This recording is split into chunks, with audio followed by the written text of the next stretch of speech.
Cada cual en su asiento, no se apelotonéis las unas encima de las otras, no ahora. Y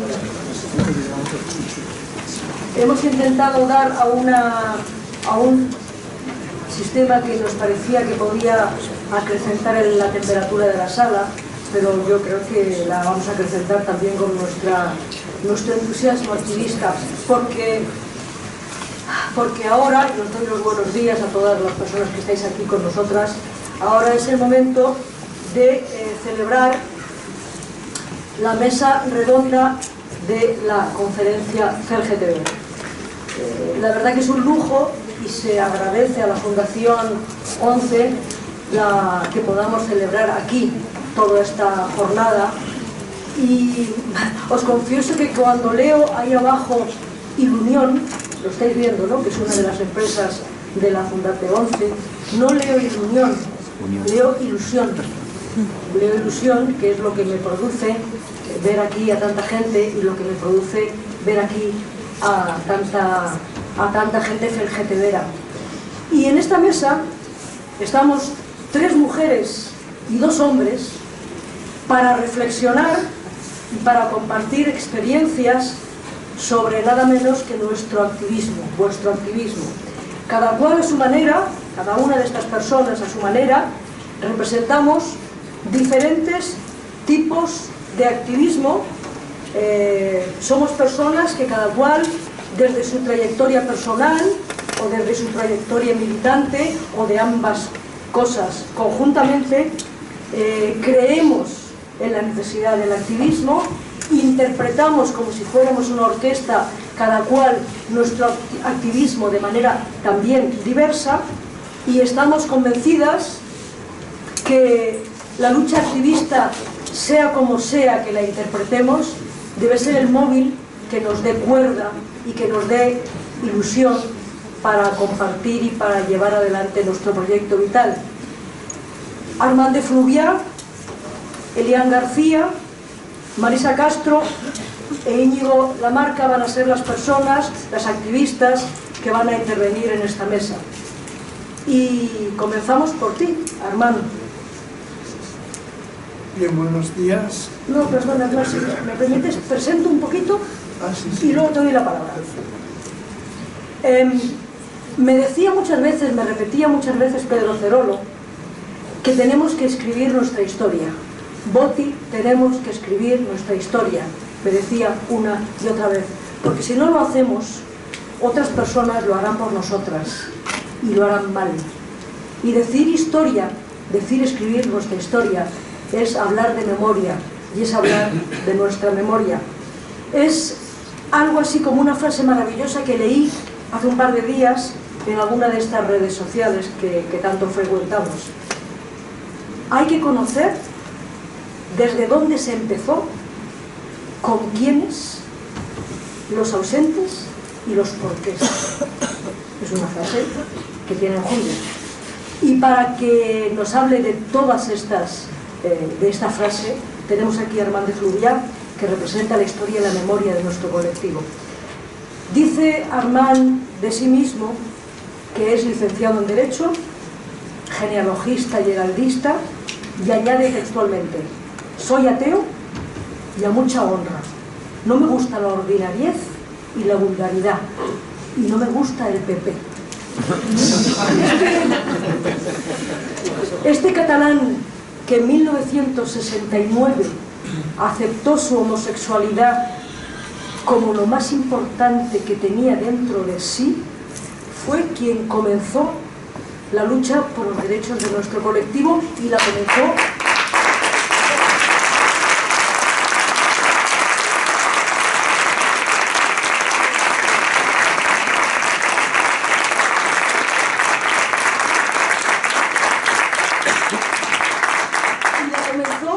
desde la clandestinidad, que es una cosa que suena como a clandestino, pero que duele mucho.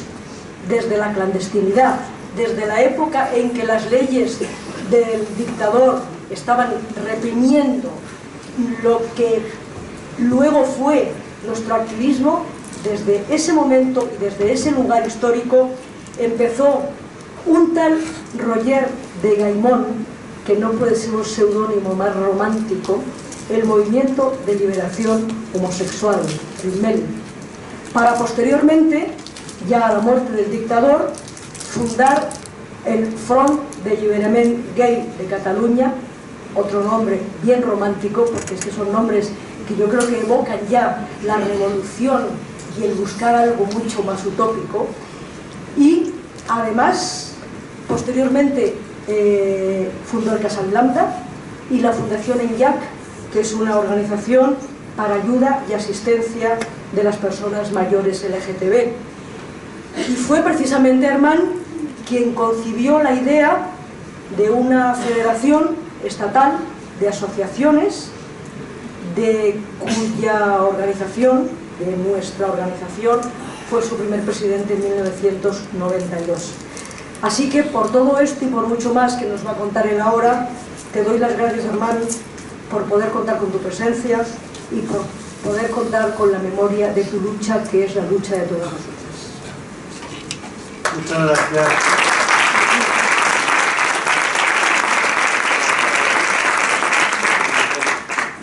Siempre digo que me da vergüenza ya hablar porque siempre repito lo mismo y de todo el mundo ya empieza esta viejecita a decir lo mismo de siempre, ¿no? Pero bueno, qué remedio. Ante todo quisiera hacer y muy cordialmente una protesta. No hace 40 años fue la primera manifestación. Quisiera que se dijera que fue 47 años porque el movimiento empezó en 70, cuando precisamente se presentó ante las Cortes franquistas el anteproyecto de ley de peligrosidad y rehabilitación social. Por lo tanto, la época del activismo clandestino, porque aquello sí que era clandestinidad, no se tiene en cuenta. Y quisiera pues que esto se remediara y se pusiera 47 años. Y dentro de poco serán 50.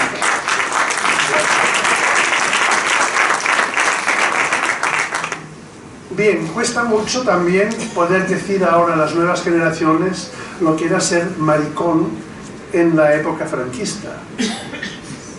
Y es imposible, si no se ha vivido, transmitir lo que era, porque hay que vivirlo. O sea, el año 70, los homosexuales éramos, además de ser un peligro social y por definición unos corruptores de menores, éramos unos enfermos mentales para la medicina, para la Iglesia los peores de los pecadores.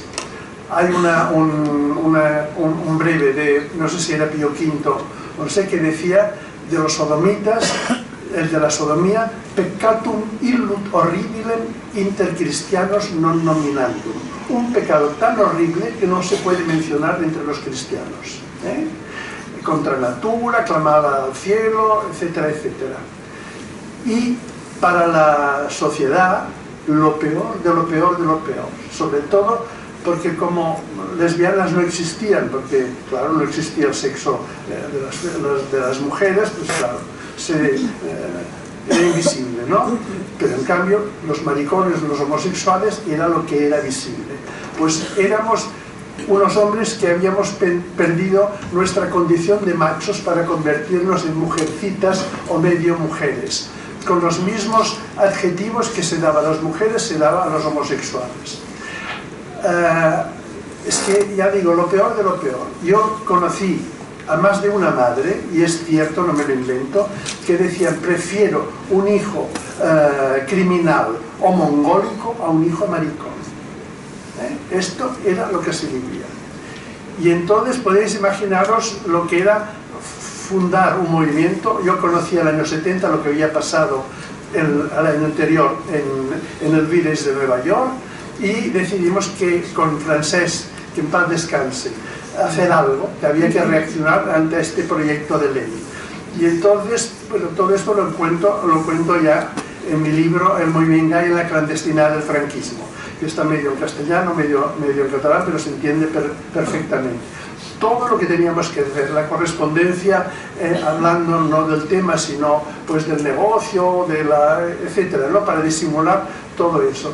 Tuvimos que comprar con un nombre supuesto y de segunda mano, una multicopista, para hacer pues también un fanzine que se llamó Agois, y fundamos en los 70 el Movimiento Español de Liberación Homosexual.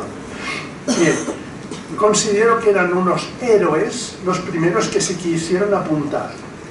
Las reuniones se llegaron a formar unos 6 o 7 grupos con unas 10 o 12 personas que nos reuníamos semanalmente en distintos sitios, cada vez en pisos de noche, entrando y saliendo de uno en uno de los pisos porque estaba el sereno o el vigilante en aquella época que se chivaba a la policía.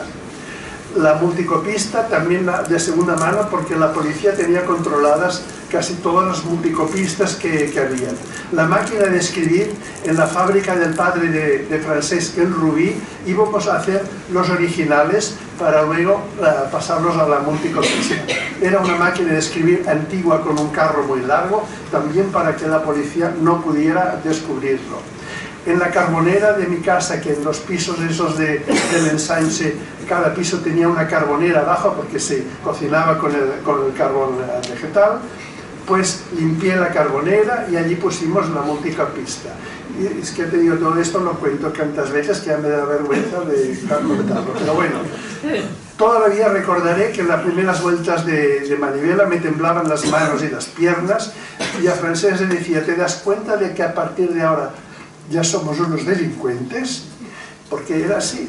Luego el apuro que pasábamos para los 18 números de Agois que nos lo publicaban en París, André Baudry, en su Arcadie, y lo enviaba a los héroes que se habían apuntado aquí en España, y también lo enviábamos a todas las personas que consideramos intelectuales progres, catedráticos, etcétera, pues que recibían esto. Pues bueno, pasar la frontera con estos originales para en Perpiñán mandarlos a París era un pánico tremendo en el coche por si no registraba en la frontera la policía o la Guardia Civil, ¿eh? Por lo tanto, es que era una cosa, era pánico. Un amigo mío que tenía entonces 60 o 70 años no se quiso hacer socio porque si su hermana, que vivía con su hermana de 70 y tantos años, podía verlo o tal. Otros que te decían, no, porque mi madre, que me chafardea por todos lados, podría encontrar lo de la revista esta. Otros que la portera no, porque puede descubrirlo. Bueno, ya digo, era pánico. La cantidad de homosexuales y lesbianas que tuvieron que casarse para no revelar su máximo secreto, cantidad los que no se habían suicidado, porque también se suicidaban muchos, porque ya digo, era pánico que se vivía con eso. Pues bueno, conseguimos mantener la cosa hasta la muerte de Franco, y entonces ya abrimos, ya se podía hablar libremente, y es cuando se fundó el FAC en el 75, en diciembre. Entonces, del FAC, el 77 salió el manifest del FAC, que sirvió, digamos, de base a todos los colectivos de España para organizarse también, pues como habíamos hecho, con una plataforma que me acuerdo que pedíamos la disolución de las identidades, precisamente masculino, femenino, activo, pasivo, todo eso, cuando ahora las estamos reforzando, parece.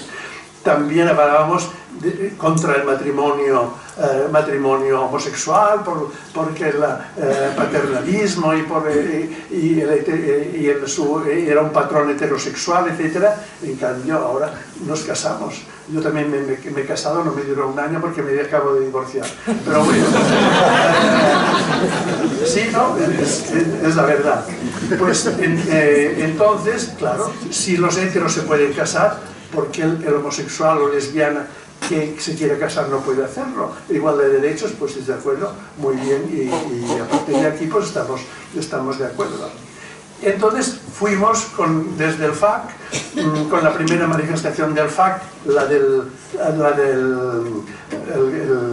77, yo me estaba manifestando en Nueva York con la bandera catalana y el eso del FAC. fue la segunda, porque el 75, como Mel, ya estuve también al lado de los compañeros de Puerto Rico en Nueva York manifestándome, ¿no? Pues bueno, empezamos, la primera manifestación era para la abolición de la ley de peligrosidad social. Esto lo conseguimos en el 79, finales del 79. La segunda manifestación al año siguiente fue para la legalización de todos los colectivos de gays y lesbianas, y esto lo conseguimos en el 81. Habíamos puesto un contencioso administrativo al Ministerio de Gobernación, estuvimos allí para hablar con el ministro, no nos recibió, pero bueno, lo conseguimos el año 81.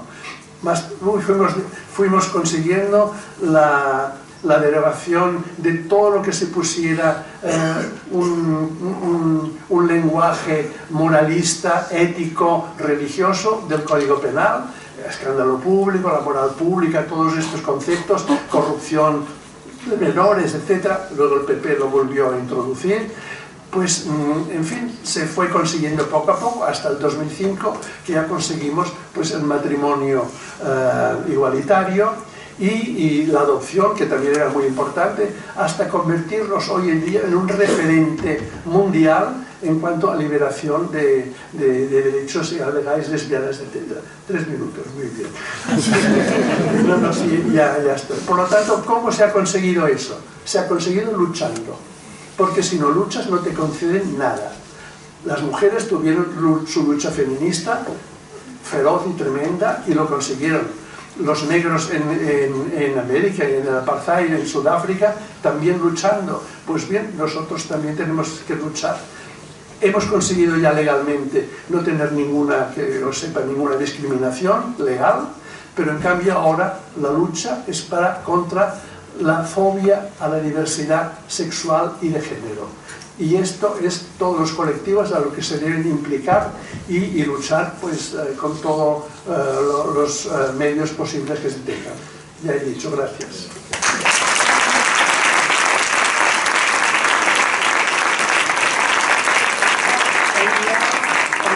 Una lucha que tengo ahora. Hemos conseguido que el diccionario de la Real Academia, desde hace pocos años, incluya la palabra G-A-Y pronunciada gay, y en el catalán también G-A-I latina pronunciada gay, pero no hay manera, todo el mundo dice gay en inglés. ¿Por qué? No lo sé.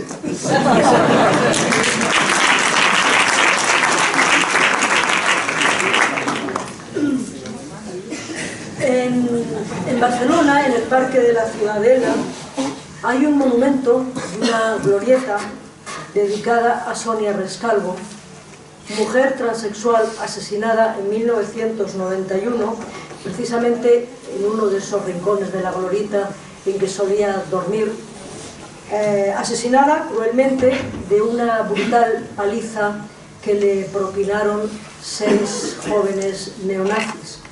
Como anécdota tremenda, os diré que en el posterior juicio de este asesinato, estas 6 bestias fueron condenadas a 333 total años de cárcel y ninguna de estas personas están ya en prisión. La vida de Sonia, la muerte de Sonia, no es sino el reflejo del sufrimiento y de la injusticia, no solo sufrida, sino que viene sufriendo el colectivo trans. Por encima de las leyes represoras de la dictadura, por encima de las amenazas, a pesar de las palizas, de las redadas, por encima de los destierros, de las cárceles y de la muerte, el movimiento de liberación de nuestro colectivo le debe casi todo, prácticamente todo, a la lucha y al valor del colectivo transexual. En Stonewall, y lo sabemos todas,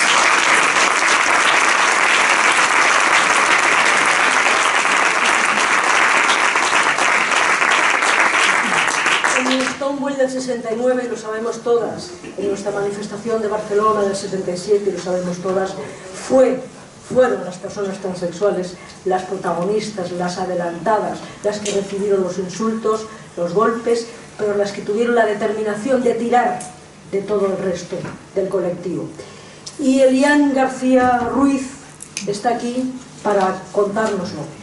Elian es una mujer valiente, con una trayectoria vital, emocionante y emocionada, que además de conocer personalmente a Sonia Rescalvo, fue una de las personas participantes en esa manifestación de las Ramblas de 1977, que pisó en 4 ocasiones, mejor, que la hicieron pisar en 4 ocasiones las cárceles franquistas, que conoció las muchas formas de la terrible vida de las personas trans de su época, que en Madrid, también en Barcelona, se dedicó durante 21 años de luces y sombras al mundo del espectáculo, y que ella describe en su Facebook, que lo he mirado muy bien, Elian, cuando dice de sí misma: soy mi creación y mi destino. Pues cuéntanoslo, Elian, cuéntanos.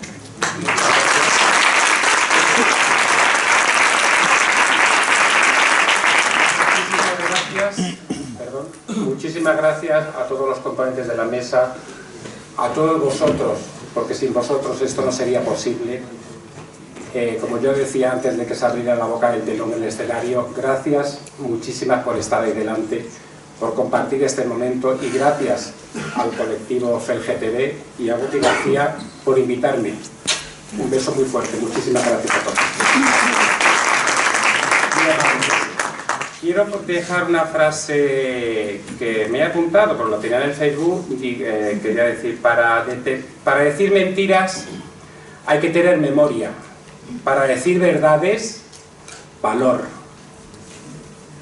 Esta charla es sobre la memoria histórica, para que no se nos olvide, porque aunque ahora tenemos muchos ordenadores, tenemos mucha calidad de internet y podemos meternos, pero para que no se nos olvide, esto es sobre la charla de la memoria histórica, lo que padecimos el colectivo LGTB y sobre todo el colectivo trans, porque éramos muy visibles, o sea, ahí no había vuelta de hoja, o se era o no se era. Y quiero deciros una cosa, esto lo he rescatado de la página. No se puede entender el activismo sin el orgullo, y no se puede entender el orgullo sin la herramienta más poderosa, que es la visibilización. En esos 40 años, España ha pasado de ser una sociedad represora a ponerse a la cabeza del mundo como sociedad respetuosa con la diversidad de género. El ser LGTB en el régimen de Franco era muy difícil, peligroso, arriesgado. El colectivo en general éramos perseguidos, nos metían en calabozos, en cárceles, éramos unos impresentables, unos indeseables, unos pervertidos, como ha dicho mi compañero, unos pederastas y unos violadores de niños. Nada más lejos de la realidad. De hecho, conocí a varias mujeres trans, por suerte, que lo pasaron muy mal, realmente mal. Estando yo en Madrid conocí a una, bueno, por de esas veces que vas por la calle con tus amistades y vas a tomarte un café, por ejemplo, al Café Gijón, muy lejos, era verdad que sí.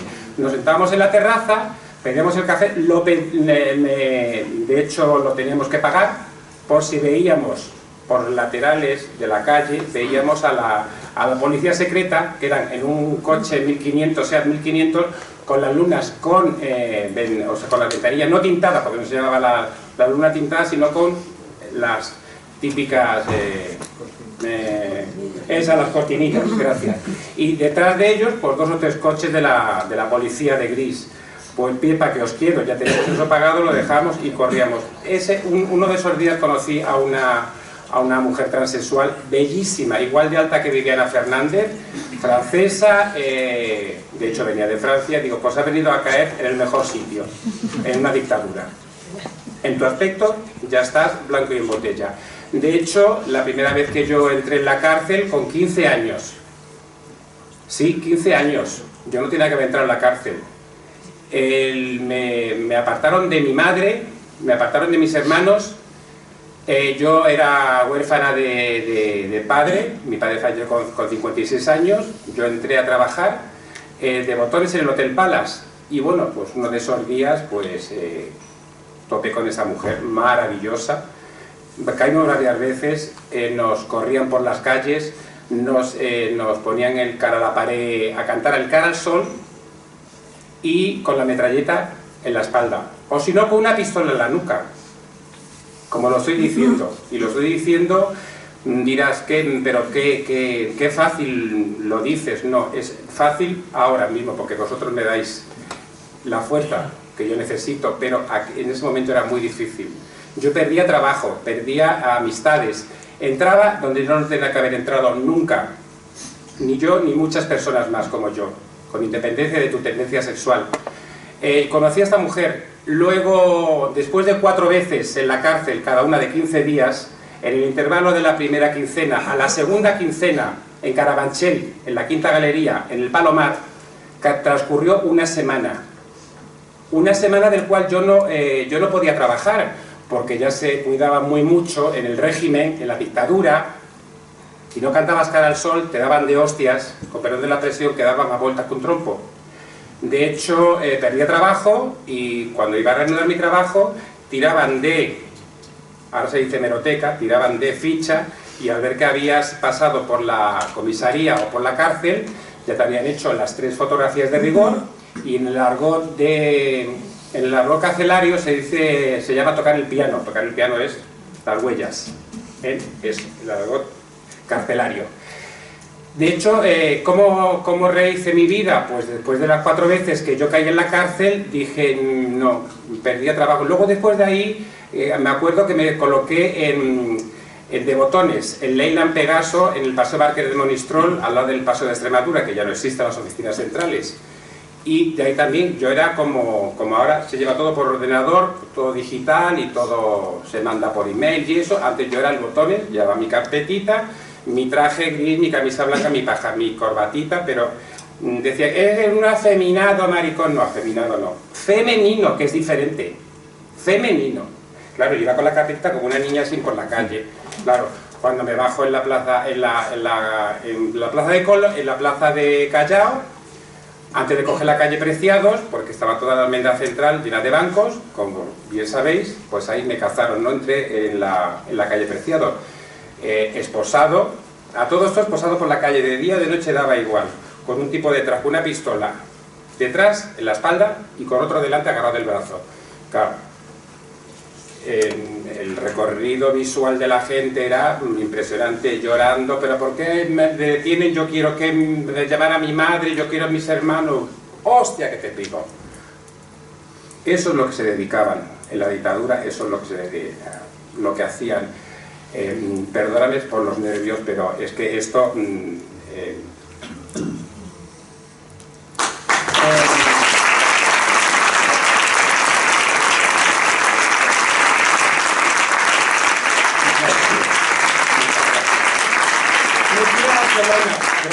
Gracias, de corazón. Me fui a Barcelona. ¿Por qué me fui a Barcelona? ¿Por qué elegí Barcelona? Yo no conocía Barcelona en absoluto. Yo tenía referencias de oídas.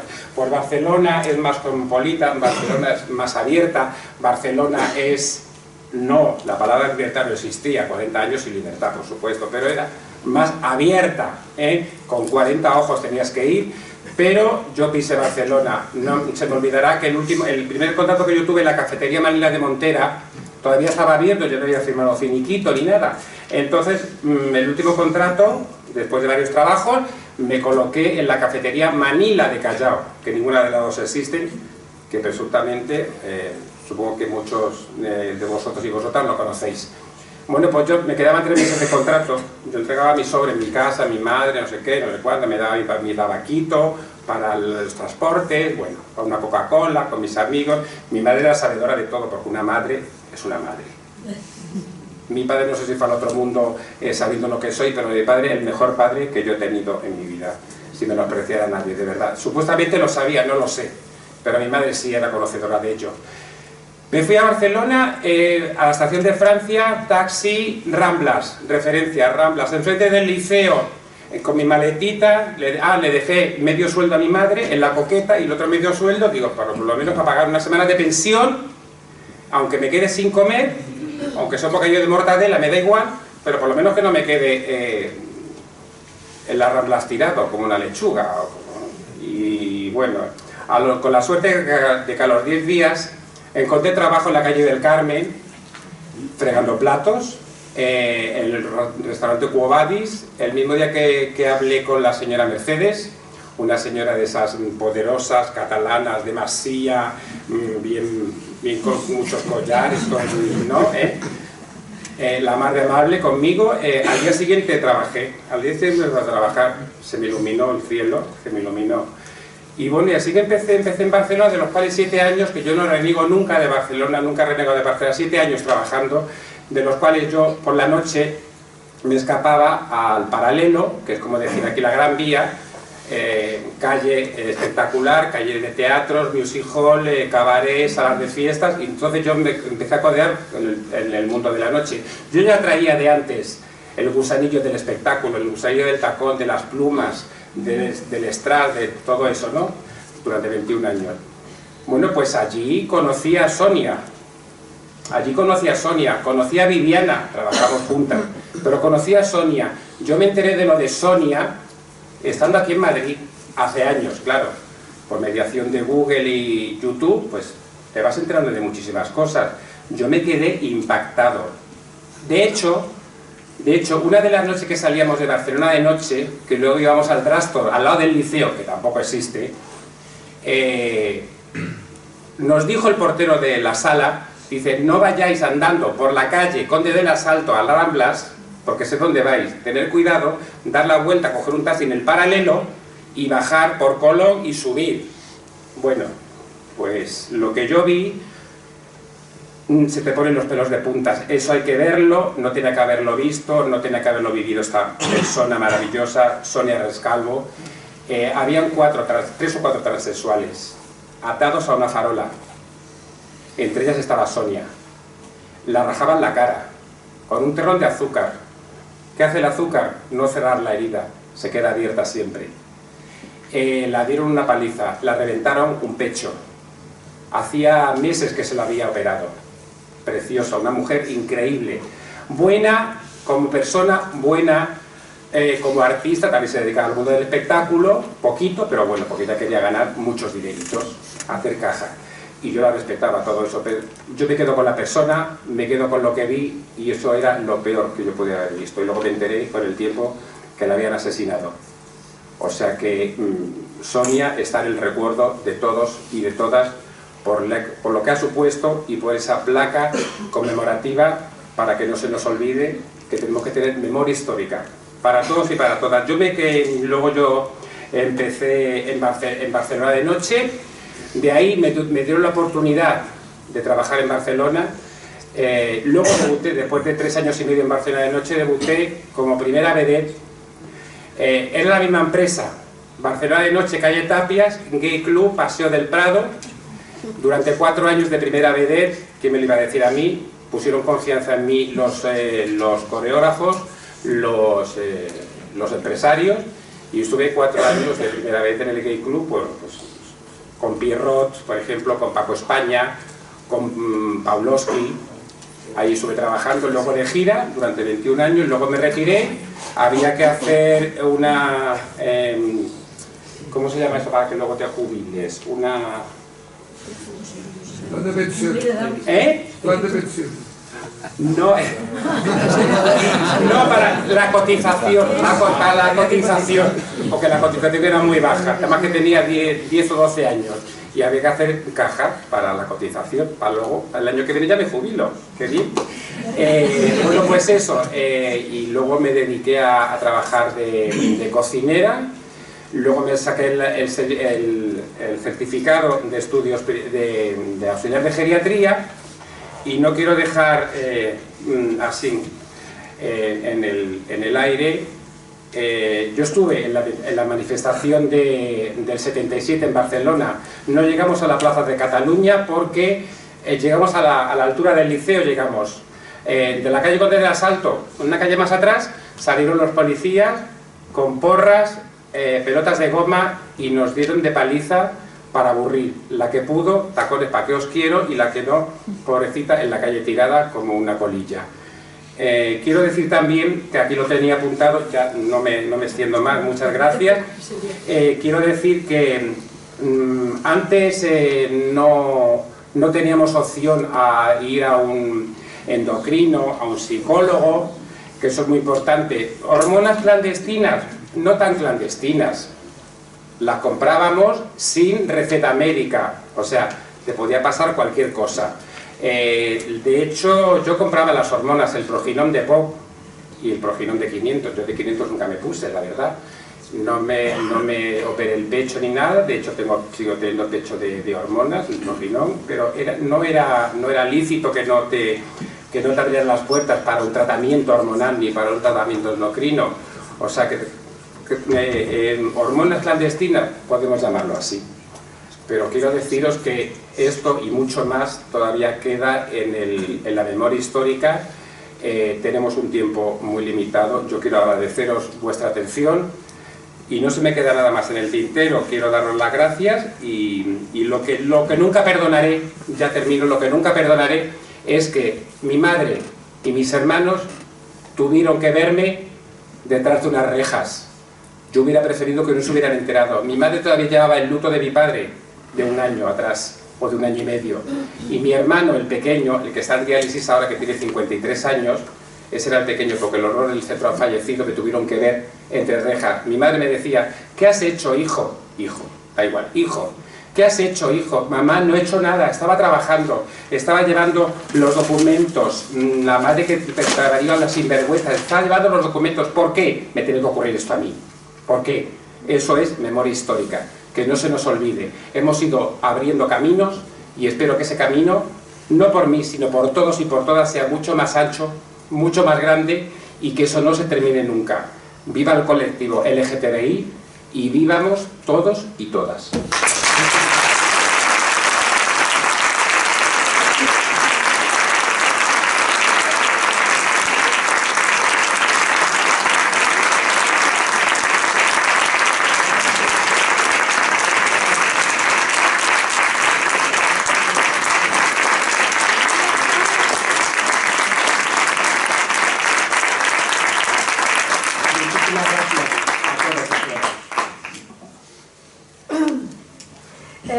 Bueno, vamos a recordar lo mucho que hemos hablado, recordado, celebrado, lo mucho que nos hemos emocionado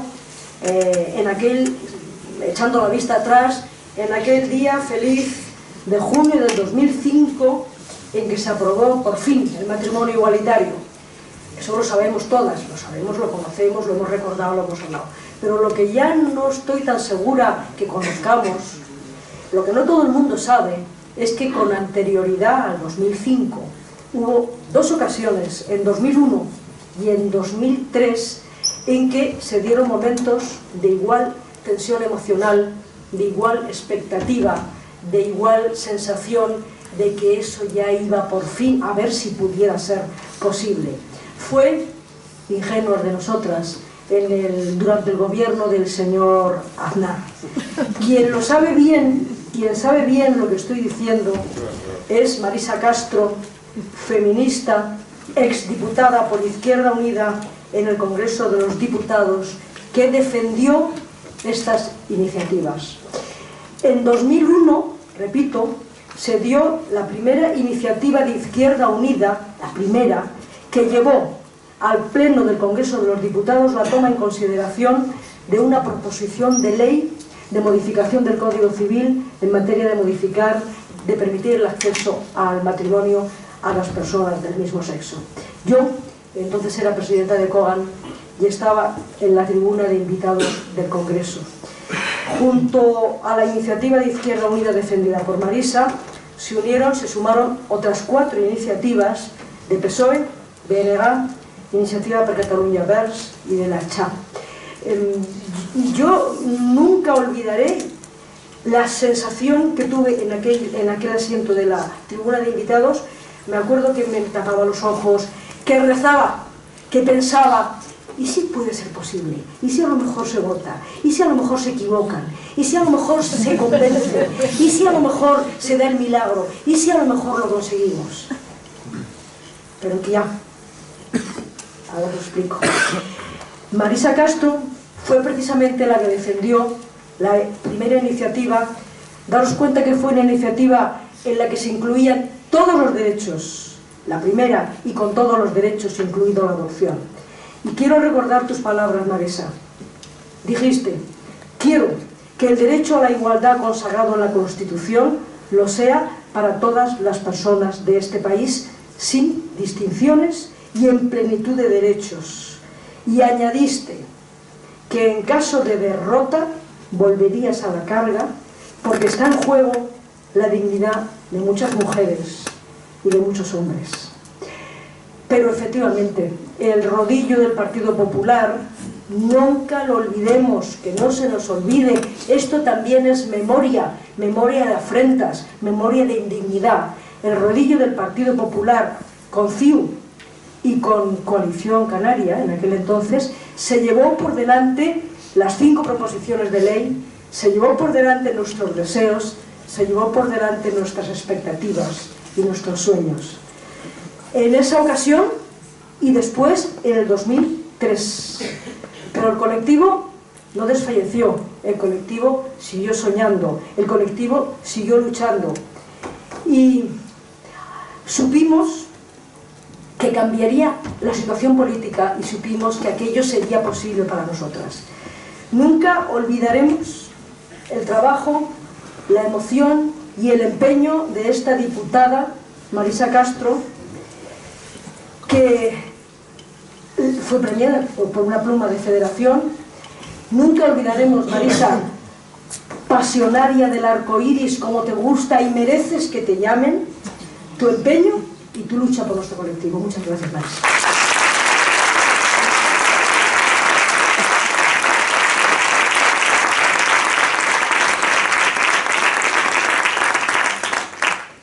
Bueno, buenos días. Buenos días a todas y a todos. Gracias, Boti, gracias al colectivo, gracias por estas jornadas o por esta conferencia y gracias por invitarme. Estoy llorando, como veréis, porque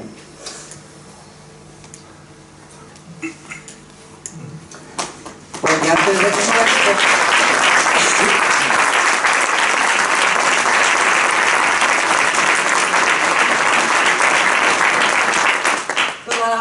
hemos sufrido la dictadura y ahora, en tiempos de posverdad, en los que parece que no hicimos nada, los de nuestra generación y aledaños,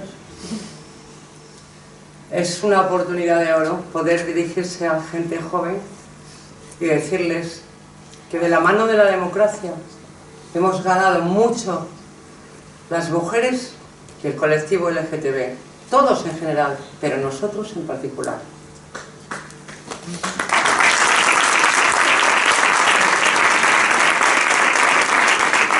No suceden porque sí, también lloro porque ya no tengo partido, porque no he podido muchas cosas.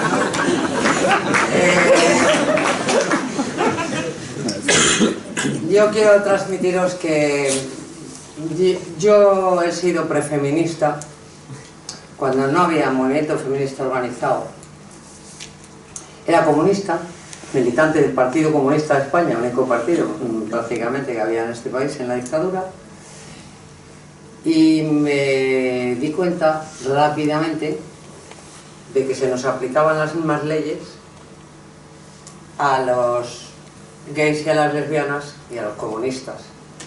Y también me di cuenta de que vosotros sufríais mucho más, que la gente que tenía una orientación sexual diferente sufría mucho más y no tenía ni siquiera el apoyo que teníamos nosotros, porque perseguidos estábamos todos, muy perseguidos. Poblábamos las cárceles de Franco, pero había diferencias. A nosotros, aunque con un tribunal impostado que se llamaba del orden público, nos juzgaban por ser comunistas, pero es que los gays y las lesbianas iban a la cárcel sin juicio. Hay un documental que os recomiendo, sobre todo a los jóvenes, si no lo habéis visto, que lo veáis, Sentenciados sin juicio. Bastaba que tu madre llegara en su confusión total sobre el asunto, una vez que el hijo le confesaba que que era gay, pues bastaba con que fuera a ver a una amiga monja, que eran las autoridades del nacionalcatolicismo, las monjas y los curas, o se dirigiera a un cura, y a las pocas horas aparecía la policía en tu casa y acababas en Badajoz. Era una de las cárceles donde se metían los gays. Sin juicio, sin sentencia, una ignominia absoluta. Yo por eso quería cambiar la sociedad, quería tirar a Franco, pero quería tirarlo con todos.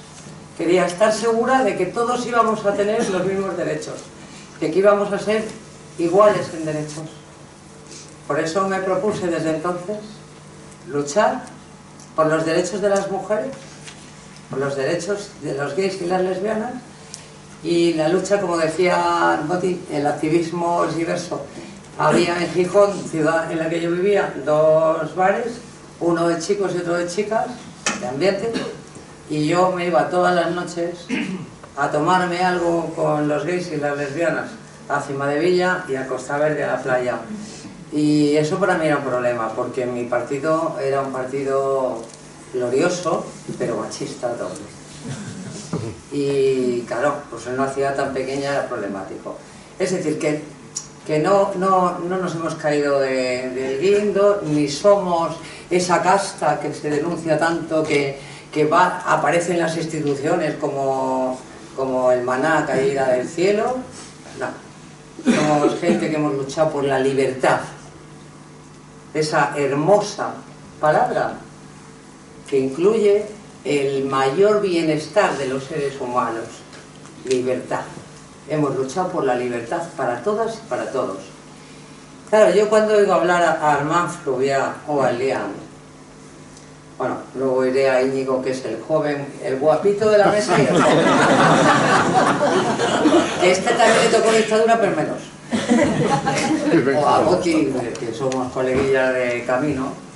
Pues claro, me veo pequeña, ¿no? Me veo pequeña porque yo... Pero también quiero hablaros de sufrimiento, de los que sin ser gays ni lesbianas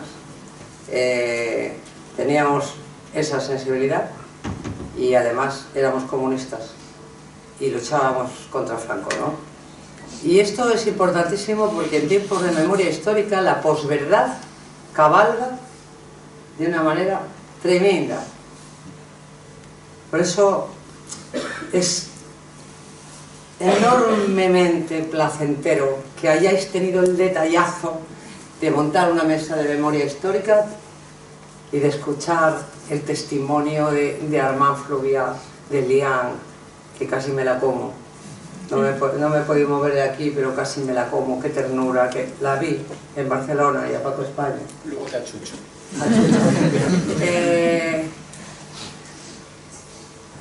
Es importante que los jóvenes valoréis la democracia. Es importante que luchéis por mantenerla. Es importante que sepáis que todo se puede perder si no estamos alerta.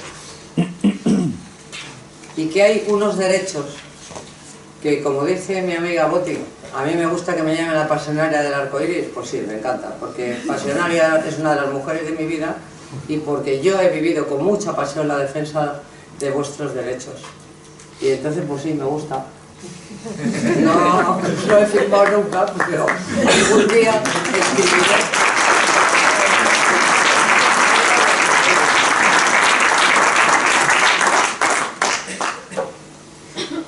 Pues llegó el 2001, el tiempo pasa.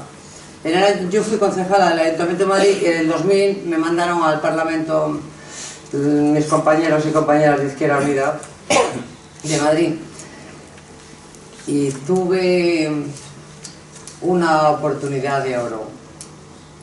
Una oportunidad de oro. Tuve más de una, pero tuve la gran oportunidad de presentar, de ser la primera en presentar, y lo voy a decir porque lo de la posverdad cabalga siempre y no debe de seguir cabalgando nunca. En el Parlamento hay un grupo siempre que presenta una ley, que es el primero, y luego los otros grupos, si están interesados, en ese tema concreto se apunta, pero la primera diputada que presentó la ley de matrimonio igualitario en el Parlamento fui yo. Eso para mí...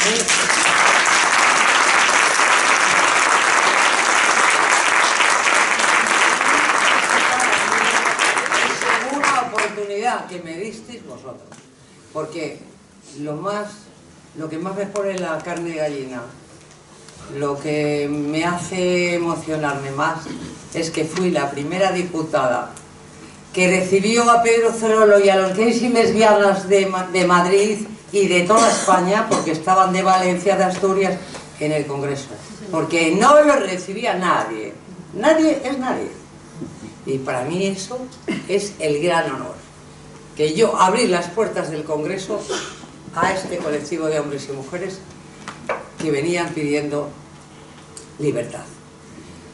A Pedro, que mientras yo viva, cada vez que alguien me dé la oportunidad de hablar, diré: Pedro Cerolo se merece el homenaje constante de este colectivo y de esta sociedad, porque ha sido un gran luchador y porque además no era sectario y porque además él siempre ha reconocido mi trabajo. Y por lo tanto, desde aquí, donde estés, Pedro, nuestro amor.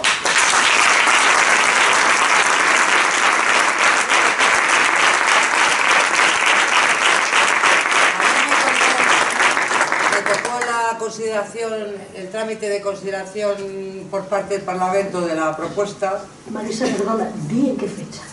Sí, es lo que voy a decir. Eso. Justamente el día del aniversario de mi boda. Yo me había casado de mentira, porque no he creído en el matrimonio nunca, pero metían a mi chico en la cárcel 6 años por comunista, y si no estabas casado no te dejaban verte. Y claro, era una situación tremenda.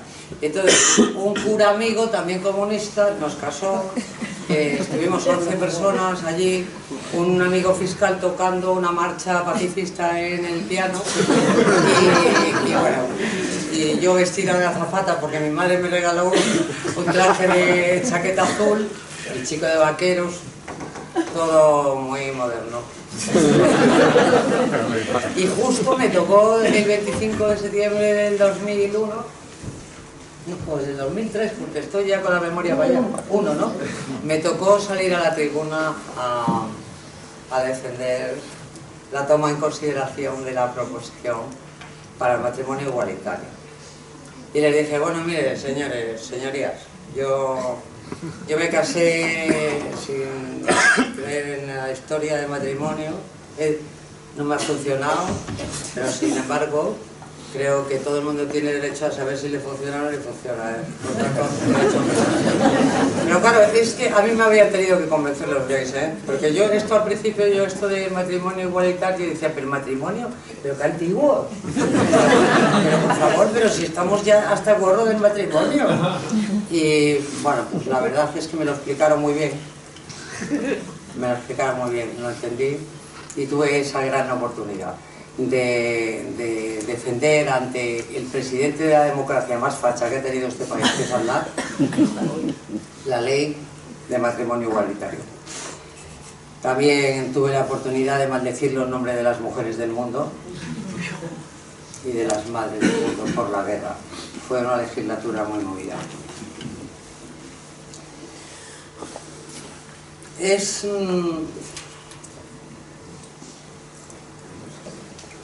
No da rabia, no da pena, no da envidia, da alegría que la historia hiciera pasar por allí a un señor de León como yo, por el Parlamento, a nuestro querido José Luis Rodríguez Zapatero, y lo que es la historia y lo que es la oportunidad histórica.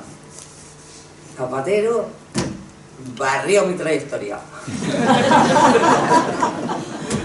Y qué bien, qué alegría, qué bien. Además lo conozco desde pequeño, que tenía el pelo muy largo y era muy moderno también. Y mucha gente me dice: joder, faena, ¿no? con lo que tú has luchado por esto, viene Zapatero y a la primera... Y no, pues no, ninguna faena. Qué bien que Zapatero llegó, qué bien que el matrimonio igualitario es una realidad. Qué bien que podamos celebrarlo cada año, porque es para celebrarlo cada año. Y voy a terminar con esto.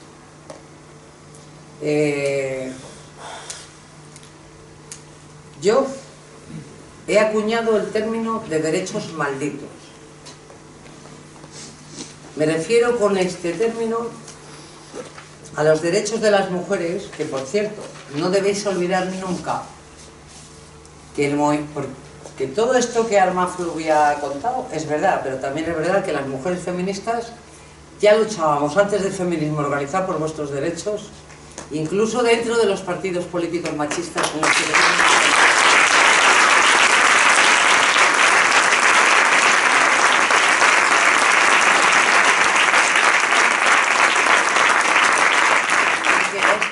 tenemos que agradecer a nuestras madres, como la mía, que era anarquista y tenía unos memoles y defendía todo lo defendible en plena dictadura. Tampoco es que yo tenga mucho mérito, porque la verdad que lo tuve fácil a ese nivel, ¿no?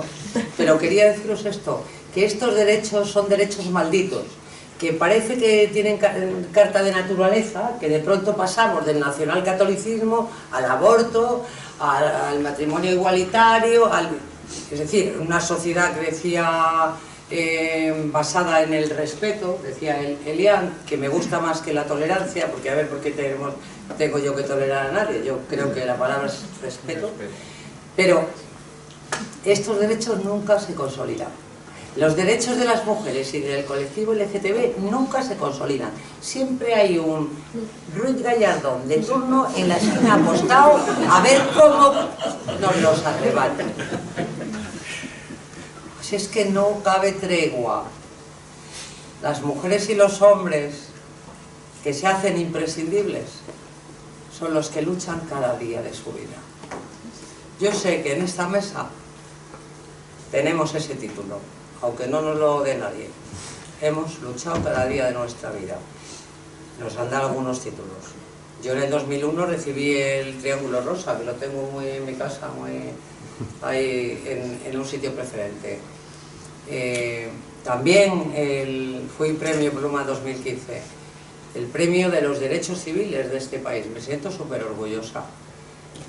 Gracias también a la 26 de diciembre, que también me han dado un premio maravilloso y han puesto mi nombre en la entrada de su fundación. Me habéis tratado siempre con mucho cariño. Me lo merezco.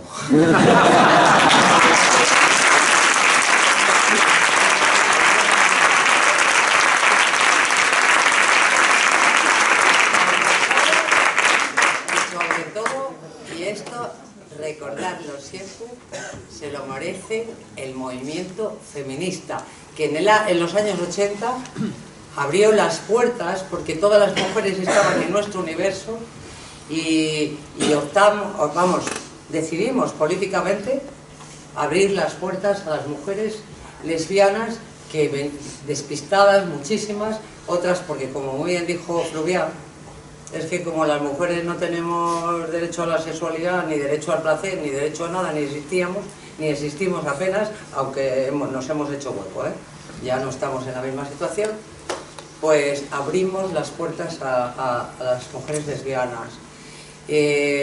Fue una decisión política hiperacertada que nos hizo mucho bien a todas y a todos. Yo me siento en la obligación de reivindicar el movimiento feminista aquí, porque, como decía Pedro Cerolo, sin el movimiento feminista, luchando por nuestros derechos, por los derechos del colectivo, puede que hubiéramos llegado, pero probablemente no hubiéramos llegado tan pronto a conseguir los derechos que se han conquistado a fecha de hoy. Así que gracias una vez más, y a los jóvenes, no hay que dejar de luchar ni un solo día. Atención a los Ruiz Gallardón, están por todas partes. Así es que a votar, a quien hay que votar, que también eso es muy importante, que los derechos no caen del cielo y que hay que acertar también en el voto. Yo ahora no tengo partido, no tengo visión. Lo único que digo es que hay que procurar informarse bien a qué se vota, porque luego todo eso es lo que hace posible que cambie la vida de la gente. Muchas gracias, buen día y bueno, nos seguiremos viendo, porque no pienso morirme todavía.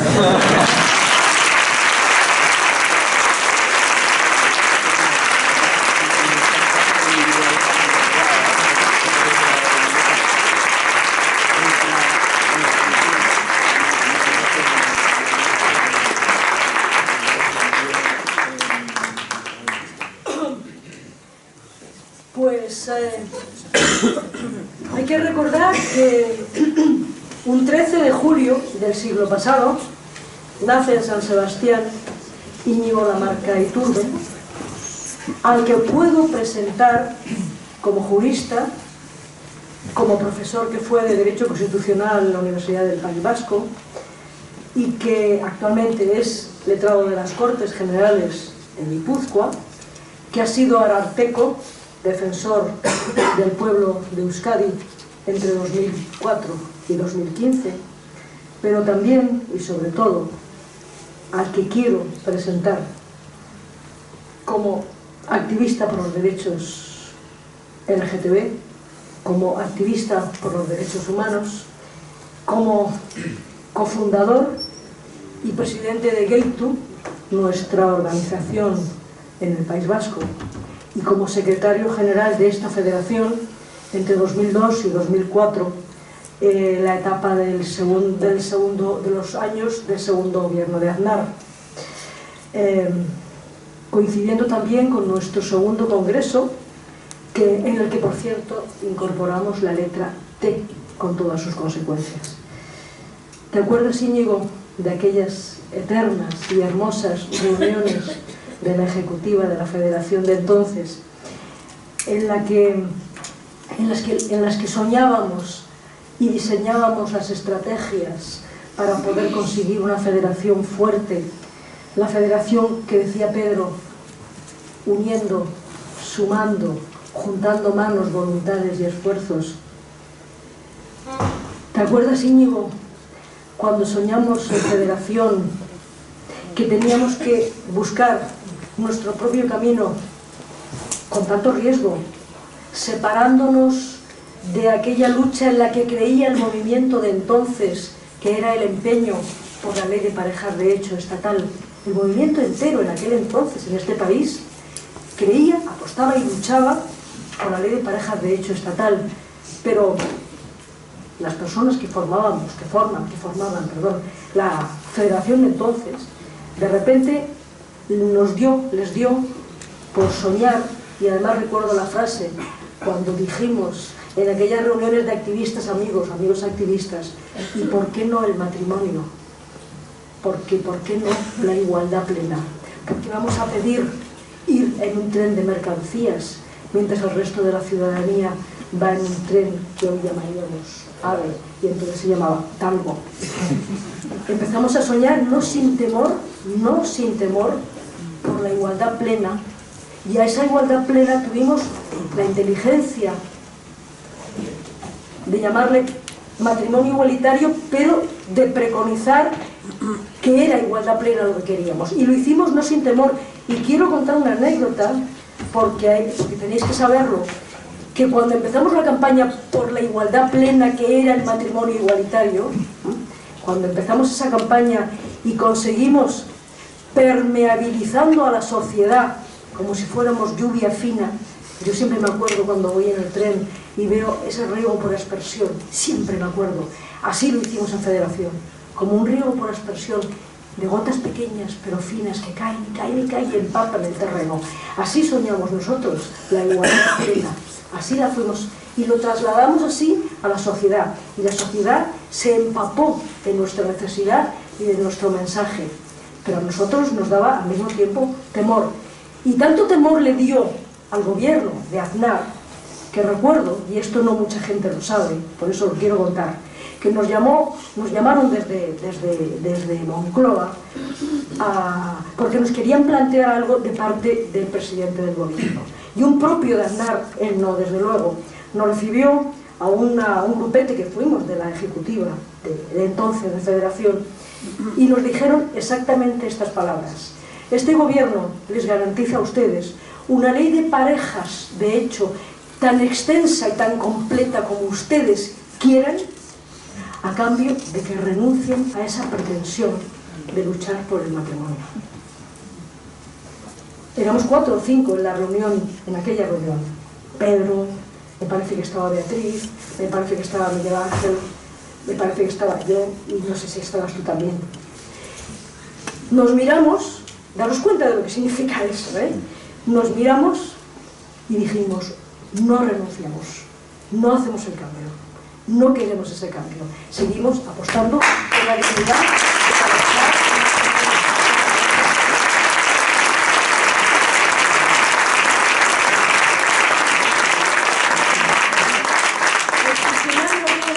Quedó muerto. Y bueno, pues nos despidió.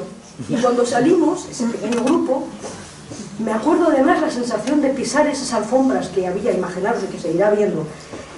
Y cuando salimos ya un poquito y el propio aquel no nos veía, ni los funcionarios, nos miramos y dijimos: ¿qué hemos hecho? Nos hemos jugado, como quien juega una partida de cartas, la seguridad de lo que nos ofrecían desde aquí, el gobierno, por la utopía por la que estamos soñando y peleando. Nos dio miedo, nos dio temor, pero de repente nos miramos, y al mirarnos nos empoderamos y dijimos: hemos hecho bien, adelante, y a por el sueño y a lucharlo. Y lo conseguimos. Y lo consiguió la Federación, porque fue un sueño que se soñó aquí, y se empezó a soñar en Sega, y se empezó a soñar en Cogam, y después Federación recogió el sueño y Federación impulsó el sueño. Y tuvimos la suerte de que hubo un cambio, afortunadamente, que dio la vuelta a la tortilla del color político y que llegó a la izquierda a gobernar, y se cumplió un compromiso que le arrancamos al entonces secretario general Zapatero, y cumplió con el compromiso, pero fuimos nosotros quien peleamos y trajimos esa ley que significó la igualdad legal para nuestro colectivo. Fueron años de activismo potente y utópico, peleón y valiente. Todo eso me trae el tener esos recuerdos, pero de todos esos recuerdos también me emociona también el recuerdo de haber estado en tu boda con Sergio, y me emociona también el honor y el recuerdo de haber estado acompañándote en el acto solemne en el Parlamento Vasco cuando asumiste el cargo de Ararteko. Por tantas cosas y por tu amistad, gracias por estar aquí.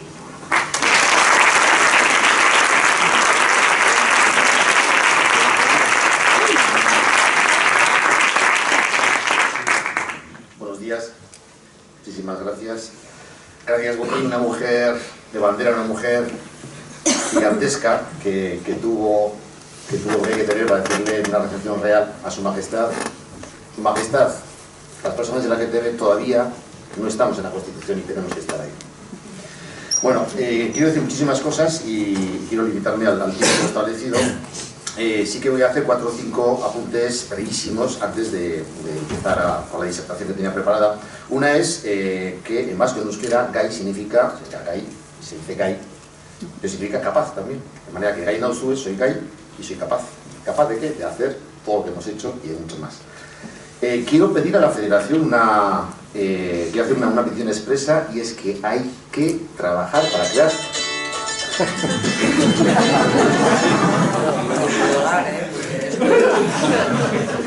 Tenemos que crear un instituto de la memoria, es urgente, es fundamental, es necesario. Por tanto, vaya esa petición formal. También quiero reivindicar, en la línea de lo que ha dicho Marisa, y Pedro lo repetía muchísimo, Pedro Cerolo, que el movimiento LGTB bebe del feminismo. Bebe además de 2 fuentes. Primero, porque efectivamente el feminismo fue capaz de incluir una decisión muy acertada a las mujeres lesbianas dentro del feminismo, y también porque el movimiento LGTB, y Pedro se enorgullecía de ello, y trabajamos y hablamos mucho de todo eso, bebimos de las fuentes, de los valores del feminismo. Por tanto, el movimiento LGTB debe por partida de muchísimo al movimiento feminista. Quiero decir también otra cosa, no sé quién ha comentado que las sociedades, las democracias, no siempre avanzan, o mejor dicho, avanzan, pero también pueden retroceder. El primer antecedente del movimiento LGTB se dio en Alemania, de la mano de Magnus Hirschfeld, y en el Bundestag, en la Reichstag, que se llamaba así, de Alemania, en la década de los 30, ya se debatió una proposición para reconocer la igualdad, en los términos que en aquel entonces se podía, a las personas LGTB. Lo hizo el Partido Socialdemócrata Alemán. Y luego vino lo que vino, el horror del nazismo. El horror del nazismo. Pero en España, la Segunda República, no hizo nada por las personas LGTB, sí, en cambio, por la igualdad de las mujeres, y luego vinieron los fascistas encabezados por Franco. Por tanto, tenemos que luchar todos los días por la democracia, por los valores democráticos, porque enseñanzas hay en la historia y muchas más, las cuales las sociedades democráticas pueden avanzar, pero pueden retroceder, y por tanto tenemos que luchar todos los días.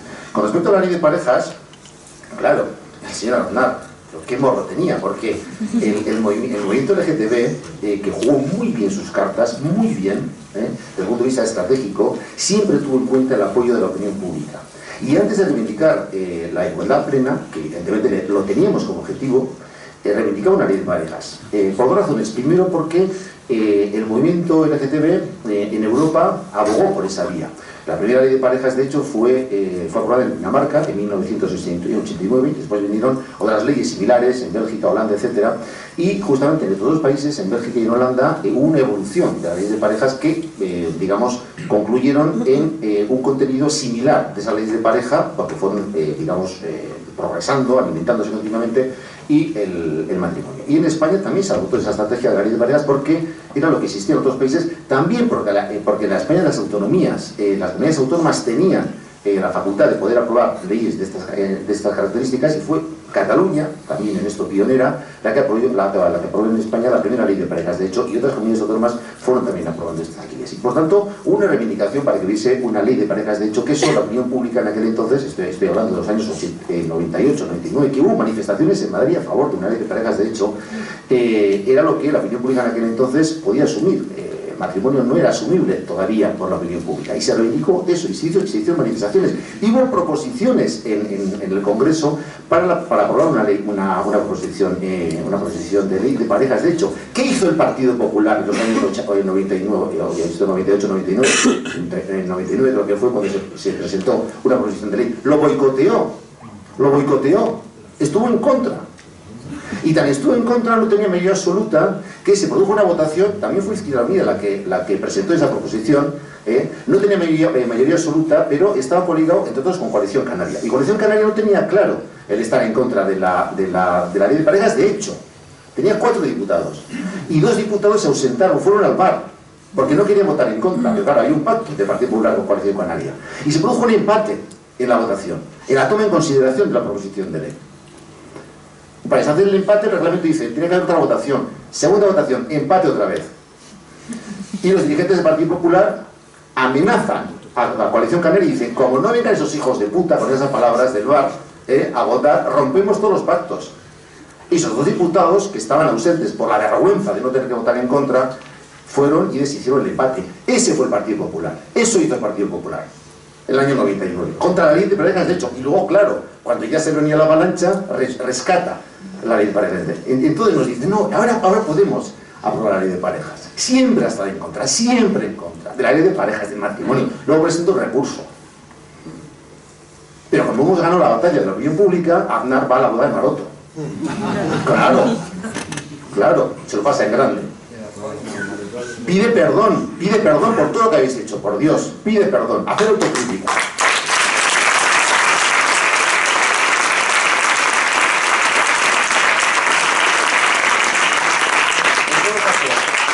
¿Qué ha pasado en España? En España ha habido una revolución. De esa España que nos han contado, de todo lo que pasaba. Yo siendo un moco, siendo un niño, yo sabía que era homosexual ya a los 11 años, lo sabía. Y no porque fuese un niño precoz, sino porque cuando desperta a la sexualidad, pues me gustaban chicos y solo chicos. A eso se le llamaba, no ser homosexual, se le llama ser maricón.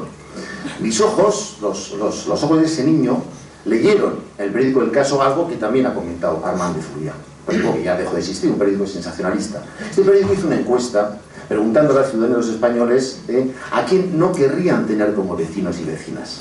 Y había una lista de 5 o de 6 colectivos: gitanos, inmigrantes, asesinos y homosexuales. Estamos en último lugar. En último lugar. Estoy hablando del año 1975, no, 76, por ahí sería. Y yo sentí pánico, el pánico del que ha hablado Armand de Zurbia, pánico. Me ha costado muchísimo salir del armario cuando leías esas cosas. Es decir, la gente prefería tener como vecinos a asesinos convictos que a personas LGTB. Esa era la España de los años 70. ¿Qué ha pasado en España para que de eso... Claro, luego la Constitución se aprobó en el 78, pero ¿cuándo se derogó la ley de protección social? Más tarde. En el 77, cuando reprimen la primera manifestación de Barcelona, los grises, la democracia ya estaba en España y se reprime. ¿Cuándo legalizan al Front de Ayudante Gai de Cataluña o a EGAN? Después de que se hubiese aprobado la Constitución. Es alucinante. De ahí venimos. Y resulta que España da un salto de gigante y se coloca en la vanguardia. España ha sido el primer país del mundo, digo bien, el primer país del mundo que hizo una reforma del Código Civil para aprobar la ley del matrimonio. Una reforma, por cierto, redactada por puño y letra por Pedro Cerolo, que tuvo el aval del Congreso de la Abogacía que tuvo lugar en Málaga, si no me equivoco. El primer país del mundo, y digo bien. Porque otros países habían aprobado ya el matrimonio igualitario, Bélgica y Holanda, pero fue mediante la reforma de las leyes de pareja. Pero el primer país del mundo donde a través de una reforma directa del Código Civil, del derecho de familia, se produce el reconocimiento del derecho al matrimonio, es en España. Y eso, la marca España, que existe una oficina llamada marca España, no la ha sabido explotar. Y Pedro decía, con toda razón del mundo, tenemos que sentirnos los españoles y las españolas absolutamente orgullosos de que estamos con esto y con otras medidas, evidentemente, dejando atrás la España casposa, la imagen desastrosa de España en el mundo. Nos hemos situado en la vanguardia del mundo al aprobar estas leyes de igualdad. Y eso nos debe de obedecer. Pero, ¿qué pasó para que en tan poco tiempo se diera la vuelta a la tortilla, y nunca mejor dicho? En primer lugar, evidentemente, y esto hay que ponerlo con letras de oro, el mérito es de las pioneras, desde el 70. Sin ellas, en la segunda generación de activistas no hubiéramos dado el paso. Lo digo sinceramente, yo llegué al activismo tarde, pero yo me emocionaba cuando la televisión veía partiéndose el cobre contra una jauría de personas homófobas en el País Vasco a los de EGAN, a Imanol Álvarez, a Pedro Macho, a Miquel Martín, a Empar Pineda. Yo lloraba de emoción cuando los veía en televisión. Yo no era capaz de dar ese paso, pero bebí de ellos, aprendí de ellos. O en Cataluña, Armand de Zurbia, Jordi Petit. En fin, todo eso lo tenemos que reivindicar con muchísimo orgullo. Pero sin ellos y sin ellas, lo digo sinceramente, la segunda generación de activistas no hubiésemos dado el paso. Yo desde luego no. Por tanto, el primer mérito es lo bien que hicieron todos ellos.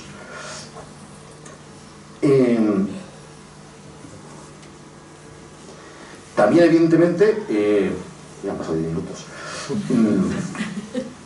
también tuvieron mucho mérito determinados intelectuales, escritores que, sin estar militando en el activismo, pues ya empezaron a escribir. Estoy hablando a escribir, quiero decir, sin ningún tipo de tapujos y abiertamente para la causa de LGTB. Estoy hablando de Eduardo Mendicuti, de Leopold Dallas, de Isabel Frank, etc.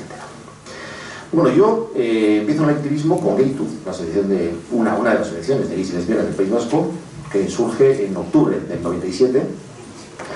Y poco después, a los pocos meses, recibimos en Gaytu una llamada de la federación, entonces Federación Estatal de Lesbianas y Gays, que ya había surgido, pero estaba, digamos, paralizada, y Pedro Acerola asume la dirección o al menos la iniciativa de reconstruir la federación. Porque ya Pedro ya veía la necesidad de que para poder dar un nuevo impulso al movimiento LGTBI y conseguir nuestras metas, era fundamental que hubiese un sujeto político colectivo lo más fuerte posible y con unas estrategias y unos objetivos absolutamente claros. Bueno, respondemos a la llamada y yo cuando tengo una causa lo tengo con mucha pasión y no solamente asumí la portavocía de Geitu, sino que me metí también en la federación hasta las cachas. Una de las mejores decisiones que tomé en mi vida porque, bueno, además de contribuir al impulso y a la consecución de los objetivos que nos habíamos trazado, conocí a gente absolutamente maravillosa, de una calidad humana, ética, intelectual, fuera de lo común, a la que España, no solamente lo que la LGTBI, sino España, la democracia española, les debe muchísimo. Y tuve la inmensa fortuna de formar parte de la primera comisión ejecutiva, el órgano pequeño, que decías tú, ¿qué digo? ¿Hoy qué tenemos? ¿Realmente el órgano pequeño, el órgano grande? Bueno, el órgano pequeño era pues la comisión ejecutiva, y en esa primera comisión ejecutiva, que arranca a finales del 99, lo recordar, Pedro asumió la presidencia, Beatriz Jimeno, brillantísima, donde las haya, asumió la Secretaría General, y hubo una persona que fue muy importante en el movimiento y que no ha tenido predicción pública, no al menos una predicción pública grande, que fue Miguel Ángel Fernández. Miguel Ángel Fernández es clave en el movimiento LGTB en España, lo fue en Valencia con el colectivo Landa, un organizador nato, una capacidad de trabajo y de organización absolutamente impresionante, consiguió hacer una asociación, el colectivo Landa, que fue clave y lo sigue siendo en la LGTB, una cantera de activistas impresionante, y él como secretario de organización hizo una labor formidable para que de 6 o 7 asociaciones que éramos inicialmente, o inicialmente no, que decir, en ese momento de relanzamiento de la federación, se empiezase a multiplicar 20, 30, 40, lo que son 56 asociaciones, y en buena medida se debe, como digo, a la labor de organización, que es fundamental en cualquier movimiento, en cualquier digamos, asociación, el trabajo de organización que se le debe en buena medida a Miguel Ángel. Luego está Javier Gómez, del Partido Popular, que se encarga de la tesorería, y yo como secretario de actas, que bueno, pues venía a las reuniones y hacía poco menos, o sea, poco más que, o sea, simplemente sobre la labor política le hicieron Pedro y Beatriz, fundamentalmente no, casi exclusivamente en un inicio. Luego se incorporó más gente y pues se fue multiplicando el número de activistas. ¿Cuáles son los factores del éxito de la LGTB? En primer lugar, un buen discurso político basado en los fundamentos del Estado democrático de derecho. Hemos utilizado la Constitución muchísimo, haciendo un buen discurso, unos buenos argumentos basados en los derechos fundamentales recogidos en la Constitución. El artículo 14, por supuesto, que recoge el derecho a la igualdad. El artículo 32, que recoge el derecho al matrimonio, es un derecho constitucional. Y el artículo 9.2, que está todavía sin desarrollar, que es la igualdad real y efectiva. Hicimos, como digo, un buen discurso basado en la Constitución, el Estado de Derecho, en la democracia. Fue muy importante también, evidentemente, contar con un excelente liderazgo en las personas de Pedro y de Beatriz. Tuvimos también claro que teníamos que crecer, que teníamos que ser fuertes, que teníamos que sumar. Y eso lo hicimos incorporando a cada vez más asociaciones a la federación, pero también la federación fue muy generosa, porque no tuvo un afán de hegemonizar, bueno, de hegemonizar sí, digo mal, pero no de monopolizar el movimiento. De manera que se reunían los llamados encuentros estatales, que ya venían de atrás, que era un foro en el que participaban todas las asociaciones LGTB de España, y la federación respetaba la autonomía, respetó en todo momento la autonomía de los encuentros estatales, y digamos, eso tuvo un doble efecto. El efecto de que el movimiento fuese más allá de lo que era estrictamente la federación, y también que muchas asociaciones que inicialmente no formaban parte de la federación luego se incorporasen. Por ejemplo, SER, la gran asociación LGTBI de Asturias, que por cierto fue, creo recordar, en unos encuentros estatales que tuvieron lugar en San Sebastián, el año 2000 seguramente, que SER propuso, mira, la estrategia de la ley de parejas ya no funciona, lo que queremos además es la plena igualdad en forma del derecho al matrimonio, y por otra parte la opinión pública, que la estamos trabajando muy bien, ya está madura para asumir el derecho al matrimonio, y así fue que los encuentros estatales, y también la federación evidentemente, asumió ya algo que estaba en sus objetivos evidentemente, pero asumió ya como una cuestión estratégica el plantear ya la igualdad plena. Evidentemente tuvimos muy claro la fuerza de la visibilidad y la necesidad estratégica de contar con aliados más allá del movimiento LGTBI y de trabajar con partidos políticos, con instituciones, con sindicatos. Eso fue absolutamente fundamental, y digo sindicatos porque el gran salto de la manifestación por el orgullo en Madrid, que tiene lugar, no sé si el año 2000, no, un poco más tarde, 2001, 2002, que pasamos ya a ser más de medio millón, fue en buena medida por el apoyo de los sindicatos. Yo me acuerdo que Pedro un día me llamó, hubo una huelga general, una convocatoria de huelga general en España, creo que fue el año 2002, y me dice, oye niño, ¿qué te parece si apoyamos como una cuestión democrática la huelga general de los sindicatos? Y además hay una cuestión táctica, y es que de esa manera a los sindicatos los podemos ganar nuestra causa. Y así fue. Y los sindicatos, con Cándido Méndez y Fidalgo, encabezaron la manifestación de Madrid, no sé exactamente en qué año fue, año 2000, pero no solamente la encabezaron, sino fueron autobuses de obreros y obreras a la manifestación, de manera que conseguimos el gran salto de que en esa manifestación participasen no solamente personas de la LGTB, sino también personas demócratas que ya los teníamos como aliados estratégicos y hacían causa común con nuestra causa. Eso fue muy importante. La presencia en los medios de comunicación. Pedro repetía muchísimas veces algo que es muy importante. Fueron las mujeres periodistas las que nos ayudaron desde el primer momento en nuestra causa, y fueron las que abrieron brecha en sus medios de comunicación. Porque las primeras fotografías de la manifestación del orgullo, por ejemplo, en los medios de comunicación eran lamentables, y los titulares que nos daban en medios progresistas como El País. Hubo que trabajar todo eso. Porque la manifestación del orgullo, que eso fue también una apuesta estratégica formidable. Jordi Petit decía, eso de que en Madrid se celebre una manifestación por el orgullo de 1 millón de personas, esto es un muro de contención contra la homofobia, y eso además incide poderosísimamente en ganar adeptos para la causa. Porque la manifestación iba no solamente las personas que participaban en la manifestación, sino yo lloraba muchas veces en la manifestación de Madrid, y lloraba de emoción, porque vi en las aceras a tantísimas madres, sobre todo, madres, abuelas, otra vez mujeres fundamentalmente, también algún padre y otro, a tíos aplaudiendo a sus hijos, a sus hijas. Eso era emocionante para mí, absolutamente emocionante. Y eso tenía una fuerza arrolladora.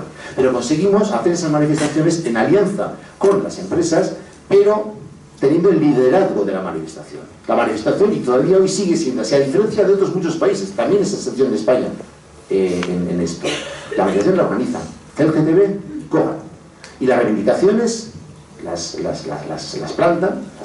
plantean las organizaciones LGTBI. Y luego vienen las carrozas y todo lo demás. Es una manifestación política, una manifestación gestionada y dirigida por el movimiento LGTBI. Eso fue también una gran conquista del movimiento en España, y fundamentalmente de la FGTB.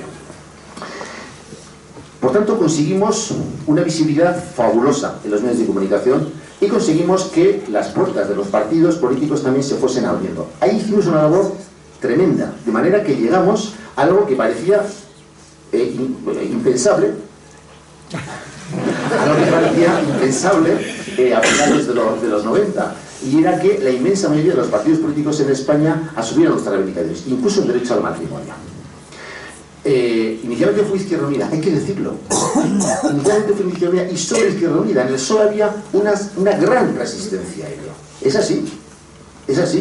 En los viejos dirigentes del PSOE, y también el Partido Socialista francés, por ejemplo, había una homofobia bastante fuerte, bastante considerable, y hubo que trabajar todo eso, hubo que luchar contra todo esto.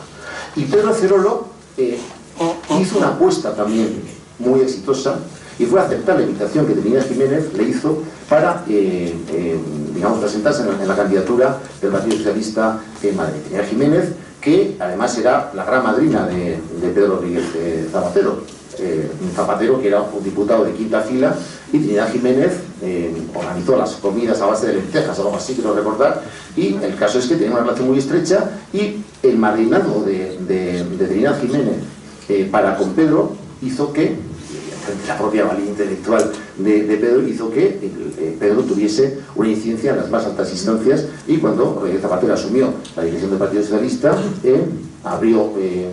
se abrió a las reivindicaciones del movimiento, y el PSOE consiguió asumir la reivindicación del matrimonio igualitario. Pero también el País Vasco lo hizo el PNV, y me siento muy orgulloso de ello. Un partido de raíz democrática cristiana asumió y defendió o apoyó en el Congreso el matrimonio igualitario.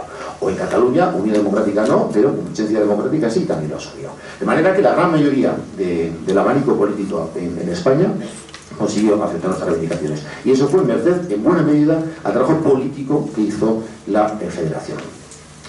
Y voy terminando. porque, claro, todo esto se hizo en un contexto en el que había una fortísima oposición homófoba. Es decir, las cosas no fueron fáciles, ni muchísimo menos. Hubo que pelear contra una iglesia católica, acordaros, comandada por Rocco Varela, que organizó una tras otra manifestaciones homófobas, con un discurso espantoso y casposo, pero que contaba con muchos adeptos. Las manifestaciones homofóbicas en Madrid fueron numerosas, y el Partido Popular, que tenía un discurso nacionalcatólico infumable, homófobo a más no poder, que luego eso lo materializó no solamente la oposición previa a la aprobación de las leyes de igualdad, sino en el recurso infame que presentó el Tribunal Constitucional, que jurídicamente lo tenían perdido. Eso yo lo tenía absolutamente claro, y yo creo que ellos también. ¿Por qué presentaron ese recurso y no estuvieron en vilo durante tantísimos años? Por tanto, el contexto fue muy duro, y eso hay que decirlo, pero se trabajó bien y todo eso consiguió sus resultados, consiguió sus frutos. Y termino diciendo que el trabajo de la lucha no termina aquí, ni muchísimo menos. Primero porque todo aquello que se ha conquistado, que es mucho y bueno, lo tenemos que consolidar, lo tenemos que mantener, y puede haber marcha atrás, lo puede haber, aunque nos parezca mentira, lo puede ocurrir. Y sobre todo porque estamos todavía a mitad del camino. Estamos a mitad del camino, es decir, falta todavía. Empezó por decir lo que Botti le dijo al rey: no nos quieren todavía incluidos en la Constitución. Estamos ahora sí en el artículo 14, en el artículo 32, pero no estamos todavía en el artículo 9.2, no estamos. El artículo 9 de la Constitución, que está antes que los que he citado anteriormente, habla de la igualdad real y efectiva. No existe igualdad real y efectiva para las personas LGTB porque sigue habiendo homofobia, porque en las escuelas hay todavía bullying homofóbico, etcétera, etcétera, etcétera, etcétera. Por tanto, necesitamos una ley de igualdad, una ley contra la discriminación, y el Partido Popular, una vez más, se está oponiendo al proyecto de ley que ha presentado la CGTB, de la mano de Podemos en este caso. Y hay que seguir trabajando para conseguir esa ley de igualdad, pero no solamente eso, sino para que haya recursos efectivos para la lucha contra la homofobia y para que esa igualdad real y efectiva de la Constitución sea real y efectiva. Muchísimas gracias.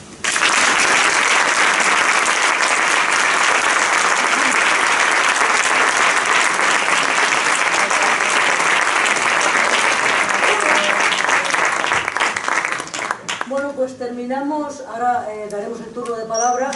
Bueno, yo solamente una puntualización. Eso de somos un agujero en la Constitución, no estamos en la Constitución, no se lo dije al Borbón, se lo dije a Aznar. Al Borbón lo que le dije es: cuando vaya usted en sus viajes por otros países, diga usted que en España hay un colectivo que no goza de la plenitud de derechos. Eso fue lo que todas las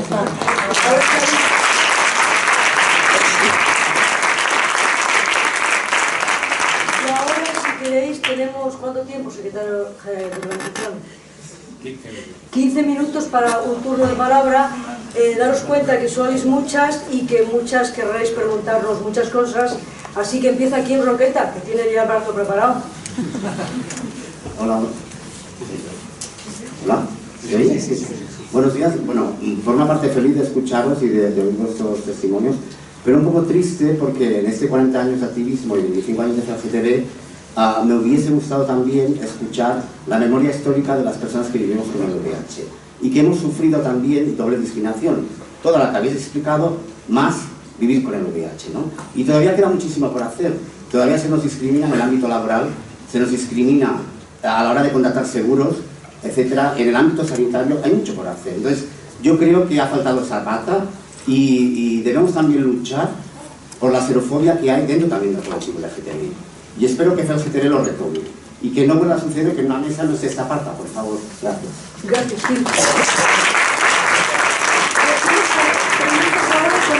Contestamos al final, si os parece oportuno. A ver, ¿otra persona más? Primero, gracias a la mesa, y después, como la mesa es pasado, presente y futuro, sí me gustaría que cada uno de los 5, y a Botti también te incluyo porque estás de presentadora, pero creo que deberías estar también ahí, estás en los sitios. ¿Cuál sería el mayor reto que veis ahora mismo para luchar en el colectivo LGTB? Una palabra corta o algo. Gracias, Rubén. A la mesa, nos ha preguntado a la mesa. Sí, pero al final contestamos si os parece. Bueno, yo daros las gracias por vuestros testimonios.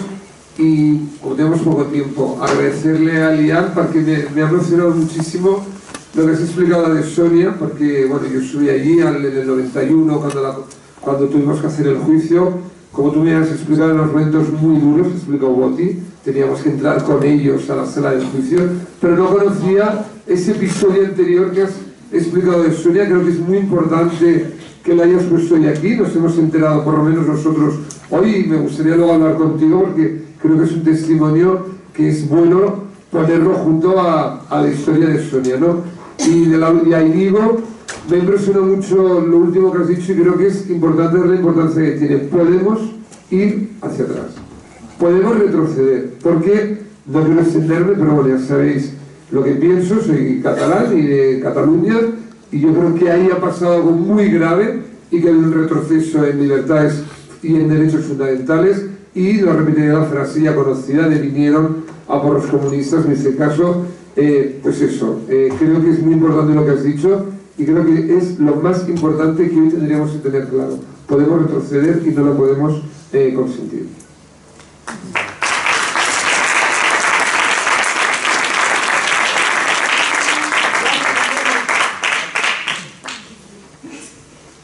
Hola, soy Noelia de... ¿Funciona? Hola, soy Noelia de Benamix y nada, quería decir que pues, primero a la mesa redonda mis agradecimientos eternos por la lucha que habéis hecho durante tantísimo tiempo, y luego lanzar una propuesta también a Federación, porque la sigla B, yo como bisexual me gustaría que se contemplara también un poquito más en alguna mesa redonda, porque hablamos de historia del pasado, presente y futuro. Esta sigla está ahí en FERGTB, no hace tanto tiempo que está como tal en FERGTB, y creo que también habría que hacer algo en ese punto. Muchas gracias.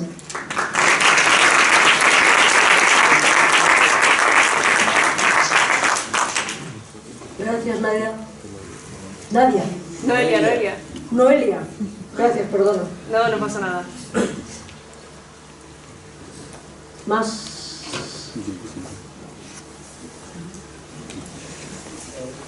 Federico. Buenos días a todos y agradecimiento sobre todo a la Federación y a la mesa por todo lo que estáis trabajando. Y es verdad, hace poco nos reunimos la Fundación 26 de diciembre con la Federación y habéis hecho las tareas realmente, porque os dijimos un poco que notábamos un poco a las personas mayores ese acercamiento, ¿no? Ese cuidado, ese mimar a la historia, ¿no? Que nos faltaba.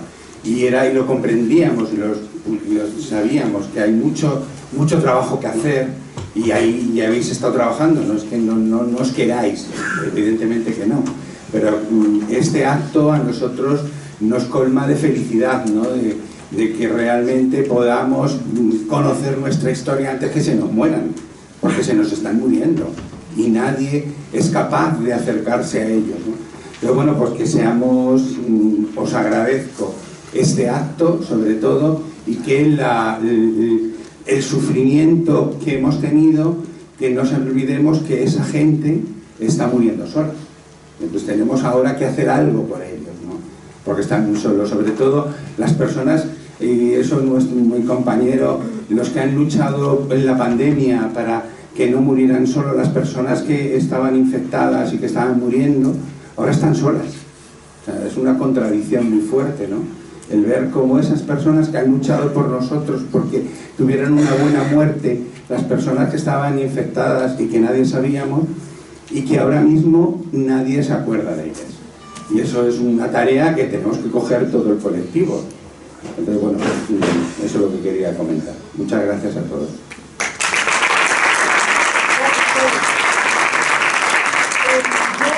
Una palabra más y cerramos, si no os parece mal, porque si no se nos va el tiempo. ¿La última? Sí, ¿se oye? Sí. Bueno, yo quería dar las gracias, pero hablar desde un punto de vista muy personal. Con algunos no, con Elian, con Almar y con Íñigo quizá no, pero con Boti y con Marisa he compartido espacios y también he compartido experiencias, y vuestra memoria está en la memoria de muchos de nosotros y nosotras. Boti, te le quiero agradecer personalmente por yo en un momento determinado en el registro tuve que ir a cambiar mi nombre y género y la casualidad quiso que me encontrara con Boti, con la cual ya había estado en muchos sitios, pero allí me la encontré y fue una suerte también que fuera ella, y le doy las gracias por todo eso. Con Marisa hace 34 años casi, también viví una experiencia que también fue muy dura. Estuvimos muchas horas esperando a que llegara la policía para detenernos. Marisa fue detenida un tiempo después. Algunos nos reunimos delante de la sede del PSOE y fuimos rodeados por grupos fascistas. En fin, Marisa luego también sabe lo que son los calabozos, y Marisa ha sido una mujer que ha tenido siempre las puertas de su casa abiertas. Quiero decir que yo agradezco personalmente cosas que habéis hecho y que vuestra memoria es la nuestra y es la que nosotros también tenemos que trasladar. Y es cierto lo que habéis dicho vosotras y vosotros, lo que dice Eugeni, y es importante que la gente joven sepa que las cosas se pueden perder en un momento. Nos creemos que la democracia está consolidada y que ya está, sobre todo los que habéis nacido ya con la democracia, pero no es cierto.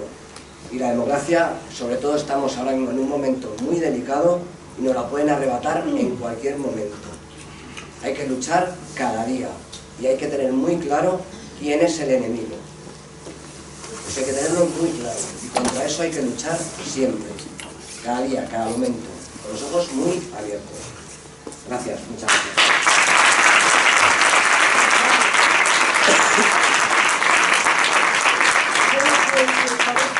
Contestamos un poco a la Lili, según nos parezca oportuno, a las cuestiones que nos han trasladado. Yo, si queréis, un poco en cuanto a que me concierne por ser por ser parte del equipo coordinador, cuando efectivamente nos planteamos una mesa, Kim, que tenía que tener una persona pionera, que tenía que tener una mujer feminista, que tenía que tener una representación desde luego del colectivo trans, y tenía que tener una representación de alguien que, no estando actualmente dentro de Federación, pues fuera representativa de la historia de Federación, y por eso elegimos este grupo de personas que están aquí en la mesa. No te quepa la menor duda, y lo sabes, que la memoria de las personas que viven con VIH, y también aprovecho para decir que la reivindicación de los derechos y de las personas mayores no solo están en nuestra inquietud y en nuestra preocupación, sino que además de eso forman parte importante del borrador que ya casi, ojalá que pronto, se convertirá en ley de igualdad social de nuestro colectivo, y que por eso simplemente la conformación de la mesa ha sido esta, pero evidentemente podría haber sido otra. Pero que la inquietud por todas las personas que de alguna manera u otra forman parte del colectivo, está en nuestra lucha cotidiana y está en lo que podemos hacer de acción directa en las visitas, en las reivindicaciones, y también en ese corpus que hemos entregado al Congreso de los Diputados para que se convierta en una ley por nuestra igualdad. Eso en cuanto a cualquier cosa que queráis añadir, bueno, de cualquier otra de las cosas que han dicho mis compañeros. Con permiso, me quiero referir a tu pregunta y quiero hacerlo sensible a todos. Sí, como dije antes, tuve el placer de, cuando caí en Barcelona, porque era como más cosmopolita, caí en Barcelona, bueno, conocía a muchas y a muchos. Yo trabajaba, pero el mundo de la noche me gustaba, independientemente de que luego me dedicara al mundo del escenario durante 21 años, pero tuve el placer de conocer a Sonia, a Viviana y a muchísimas otras, incluso independientemente de que venía de Madrid, de conocer a muchas y a muchos. Pero eso hay que resaltarlo usted se refiere a que vieron a 3 personas, a 3 o 4 transexuales, atadas. Eran en las Atarazanas, donde está Colón, al principio de la Rambla. ¿En qué año eso? ¿Eh? ¿Qué año? Pues era, espérate que hago la cuenta a la vieja, 79, 76, en el 76 o en el 77, yo ya estaba en Barcelona de noche. Yo ya estaba en Barcelona de noche trabajando, hacía un año aproximadamente que yo estaba en Barcelona de noche. Entonces nos avisaron, dicen, no paséis andando por Conde del Asalto a Ramblas hasta el liceo porque hay estas personas, bueno, personas es decirle mucho, estos impresentables que llevan navajas, llevan porras, llevan armas de destrucción hacia la persona, con cruces, gamadas, con pelo rapado, bueno, ya sabéis a quién me estoy refiriendo y sois sabios. Y vi entre ellas, a una de ellas vi a Sonia, que luego fuimos al hospital a verla porque le habían rajado la cara, la habían rajado en las nalgas, no con una navaja, sino con azúcar, porque el hecho de que te hagan un corte con navaja, luego te cosen y poco a poco se va cerrando uno con azúcar, porque el azúcar entra en la sangre y cuesta más de cerrar. De hecho, no se le cerraba, la tenía siempre infectada y abierta. Y la reventaron un pecho. Eso no salió a relucir, eso nunca se ha sabido, se supo después, cuando el asesinato de ella. Pero yo me enteré estando aquí en Madrid ya. Eso lo viví yo, lo vi. Y lo viví, hoy pasábamos con el taxi. No te podías bajar, o sea, el hecho de que no te podías bajar no era por no defenderla, sino porque iban en contra de todo lo que a ellos no aceptaban.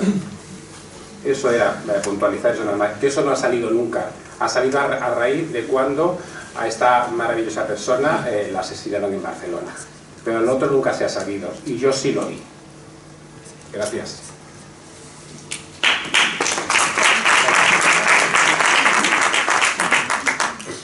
Sí, yo pedir disculpas porque efectivamente es un olvido imperdonable por tanto sufrimiento con el tema del SIDA y que no lo hayamos planteado en la mesa. Sinceramente os pido perdón.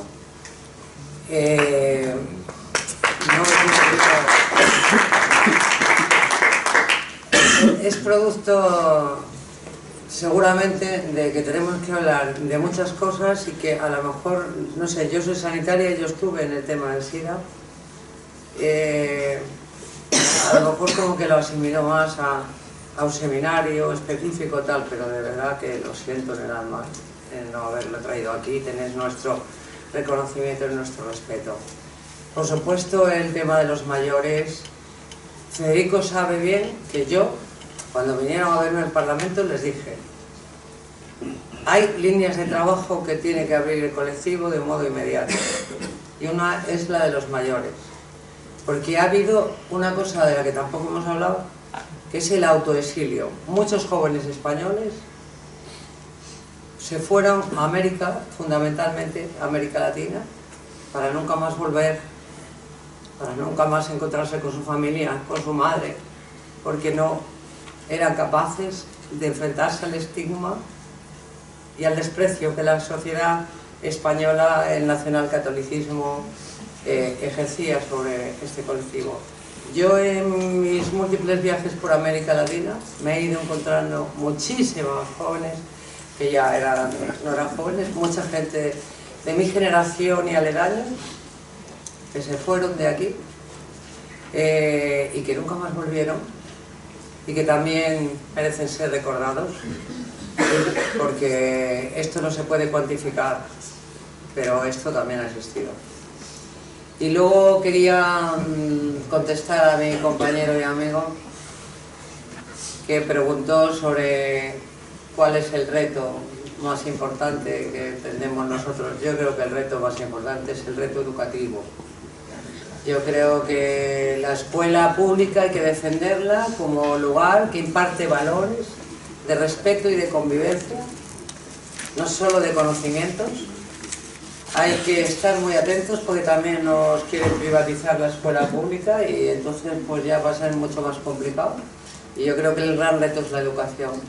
Yo creo que el valor de la igualdad, el luchar contra la homofobia, contra todos los valores, o sea, potenciar los valores de respeto y de convivencia, es un papel que le corresponde a la familia y a la escuela.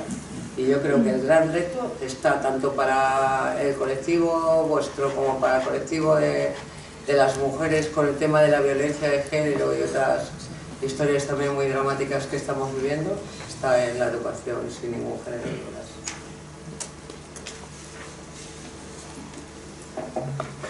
Bueno, yo estoy totalmente, hablaré también del futuro, de los retos del futuro, estoy totalmente de acuerdo con Marisa. Una de las cuestiones prioritarias, no la única, pero esa sí que es muy importante, es la escuela, y yo le daría un enfoque más amplio, y es la protección de los menores LGTBI, de los niños, niñas y adolescentes LGTBI. Porque el acoso homofóbico se produce, ¿por qué hablo de un concepto más genérico? Porque se puede producir, de hecho se ocurre en la escuela, pero fuera de la escuela también. A través de las redes sociales, en ámbitos extraescolares, etc. La protección de los menores LGTBI. Y ahí hay que hablar también de la protección de menores LGTBI con padres y madres homófobos, que existen. ¿Qué pasa con los derechos de esos menores? ¿Quién los tutela? ¿Quién los protege? Nos aborda esa cuestión, y es una cuestión importante. Junto con la educación, la protección de los menores LGTBI, yo reitero la necesidad de que no solamente haya leyes de igualdad, que existen. Vamos a ver, España es un país, es un Estado complejo, un Estado fuertemente descentralizado con amplísimas competencias por parte de las comunidades autónomas, tanto legislativas como de gestión de la política pública. Por tanto, hay que trabajar en todos los frentes, es decir, en las comunidades autónomas y a nivel de toda España, para que no solamente existan leyes de igualdad, que existen muchas comunidades autónomas ya, y a nivel español existiría aprobar también una ley u otra. Pero tan importante como esas leyes, hay un aforismo en derecho, los juristas, que decimos esto es una condición necesaria pero no suficiente. Bueno, vale para esto, es decir, hace falta leyes, sí, pero no es suficiente, porque esas leyes hay que aplicarlas, y para aplicarlas hace falta la política pública, y para que haya una política pública de verdad tiene que haber normas reglamentarias, tiene que haber órganos adecuados, y tiene que haber sobre todo recursos, tiene que haber medios. Por ejemplo, la lucha contra la homofobia, hay datos, hay institutos contra la homofobia. Existe una fiscalía contra la discriminación, la primera en Cataluña. ¿Tiene medio suficiente esa fiscalía? No. Primero tendría que haber fiscalías en todas las comunidades autónomas, no las hay. Y tendría que tener medios necesarios. Tendría que haber seguramente una policía judicial especializada en delitos homofóbicos, no existe. Y tantas otras cosas. Evidentemente está el tema de los mayores, y están todos los colectivos que sufren una doble discriminación. El de las lesbianas, por ejemplo, las personas transexuales, las personas con VIH, etcétera, etcétera. Hace falta política pública, para lo cual necesitamos unas leyes marco, pero necesitamos recursos presupuestarios, necesitamos órganos administrativos, y hace falta decretos, órdenes, etcétera, etcétera, etcétera. Política pública. El 9.2 no se está cumpliendo para el colectivo LGTBI. Todo eso relativo, digamos, a las necesidades o a la problemática que existe en España. Pero yo creo que es absolutamente fundamental tener en perspectiva primero la Unión Europea y luego todo el mundo. España tuvo también la enorme virtud, y la CGTB hizo una labor también formidable en ese sentido, para exportar el modelo español. Y de hecho, en América Latina, el proceso español tuvo un éxito arrollador. En primer lugar en Argentina, donde se creó una federación similar a la CGTB y consiguió también las leyes de igualdad. Y junto con Argentina vinieron después todos los países, o casi todos los países, porque hay un país grande en América Latina, y eso me preocupa muchísimo, bueno, y países de Centroamérica, en concreto Guatemala, Honduras y El Salvador, donde los grupos cristianos fundamentalistas, pagados por Estados Unidos, están teniendo unas actitudes y unas políticas fortísimamente homófobas. Fortísimamente homófobas. El Brasil de Lula da Silva no consiguió aprobar leyes de igualdad por la oposición tan fuerte que existía incluso en las propias filas de ese partido de izquierdas por parte de grupos evangélicos. Eso es un gran peligro que tenemos que luchar contra ellos. Uganda es un país africano donde existe una homofobia tremenda, pero es una homofobia alimentada por grupos evangélicos de Estados Unidos. Por tanto, ahí hay un trabajo vastísimo en el que tenemos que implicarnos, evidentemente. Y dentro de eso, ayuda a los refugiados, a las personas que están siendo perseguidas por razón de su orientación sexual o identidad de género, que hay muchas. Y España no está haciendo nada, o está haciendo bien poco, el gobierno español, en ese ámbito. Y la competencia en este caso es del gobierno español. Otro campo de trabajo inmenso. Pero más cerquita, en la Unión Europea nos encontramos con que hay países, algunos países del este, en concreto Polonia y Hungría, que están teniendo actitudes de homofobia institucional. Y la Unión Europea adopta muchas resoluciones del Parlamento Europeo, etcétera, etcétera. Pero hay también un trabajo importante que habría que hacer a nivel europeo. Y podría seguir, pero ya veis que la agenda de trabajo es inabarcable, prácticamente. Por tanto, hay mucho por hacer, hay mucho trabajo que tenemos que hacer y lo tenemos que hacer y hay que seguir luchando, por tanto. Bueno, tenemos... Perdón. No, sí. Sí.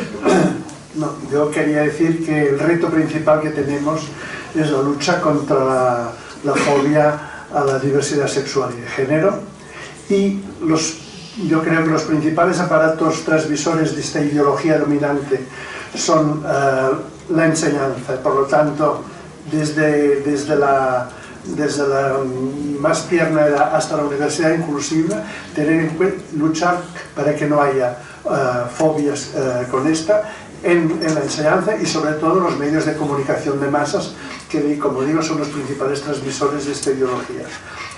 Y luego tener en cuenta, por ejemplo, yo no me gusta nada que la Iglesia se dedique a la enseñanza, porque ya sabemos a qué enseñanza se dirige, lo hemos padecido todos muchísimo y nos ha hecho sufrir mucho. Por lo tanto, yo estoy trabajando ahora en un tema que es el origen de la homofobia, y concretamente es la religión. Y eso exactamente en las tres religiones monoteístas que viven de la esencia del libro sagrado.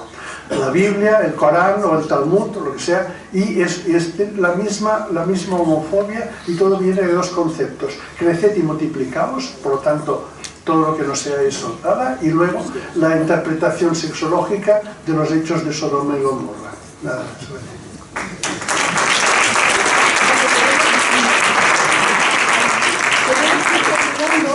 Yo solamente voy a responder la cuestión sobre la bisexualidad. Hemos tenido el año 2016 dedicado a la bisexualidad. Hemos tenido un año bi, y eso es lo que te puedo contestar.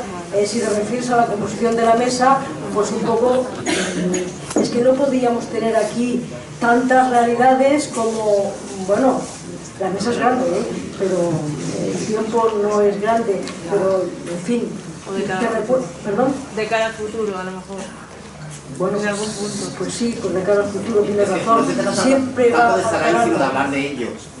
O sea, no se trata de estar ahí, sino de hablar de ellos. Pues sí que es verdad, asumimos que es verdad lo que decís, razón tenéis. Y luego lo que nos ha preguntado también, me parece que ha sido tú, Rubén, una frase para terminar, es como aquello de dime como un titular. Yo no sé si nos va a dar. ¿Queréis hacer una frase para terminar cada uno de nosotros? Una frase para terminar. ¿Perdón? Por eso Elian y yo hacemos una frase para terminar, porque tenemos que terminar, porque el presidente tiene ahora que proceder a su vez a hacer, para terminar, a hacer una última intervención.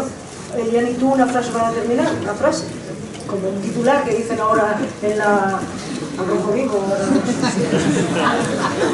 Que ha habido, el camino es grande, el camino es ancho y hay que seguir haciendo camino, y que con el esfuerzo de todos vamos a seguir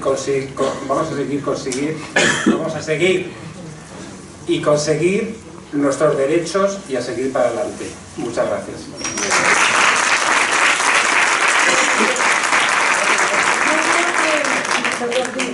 Sí. Se me ha olvidado.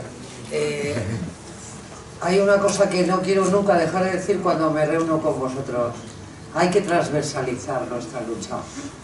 Hay que estar también con la otra gente que sufre.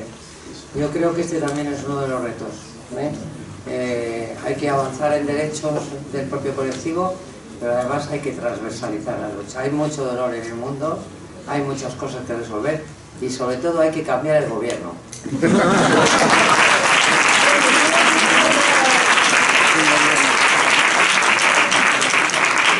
Para terminar esta mesa de rufianes y proxenetas, vagos y maleantes y peligrosos sociales, pues una frase que yo tenía escrita, pero te la... un poco, bueno, se me ha ocurrido y es que... y es que no os olvidéis nunca que siempre hemos estado solas, siempre. Cuando se dictó la amnistía tan peleada y tan necesitada de 1977, salieron los presos políticos, salió no sé quién de las cárceles, nadie se acordó de los presos de nuestro colectivo. Nunca os olvidéis, siempre hemos estado solas y tenemos que seguir luchando por nuestros derechos, transversalizando o lo que queráis, pero nos corresponde seguir luchando siempre, porque esto puede ser reversible como los antiguos abrigos.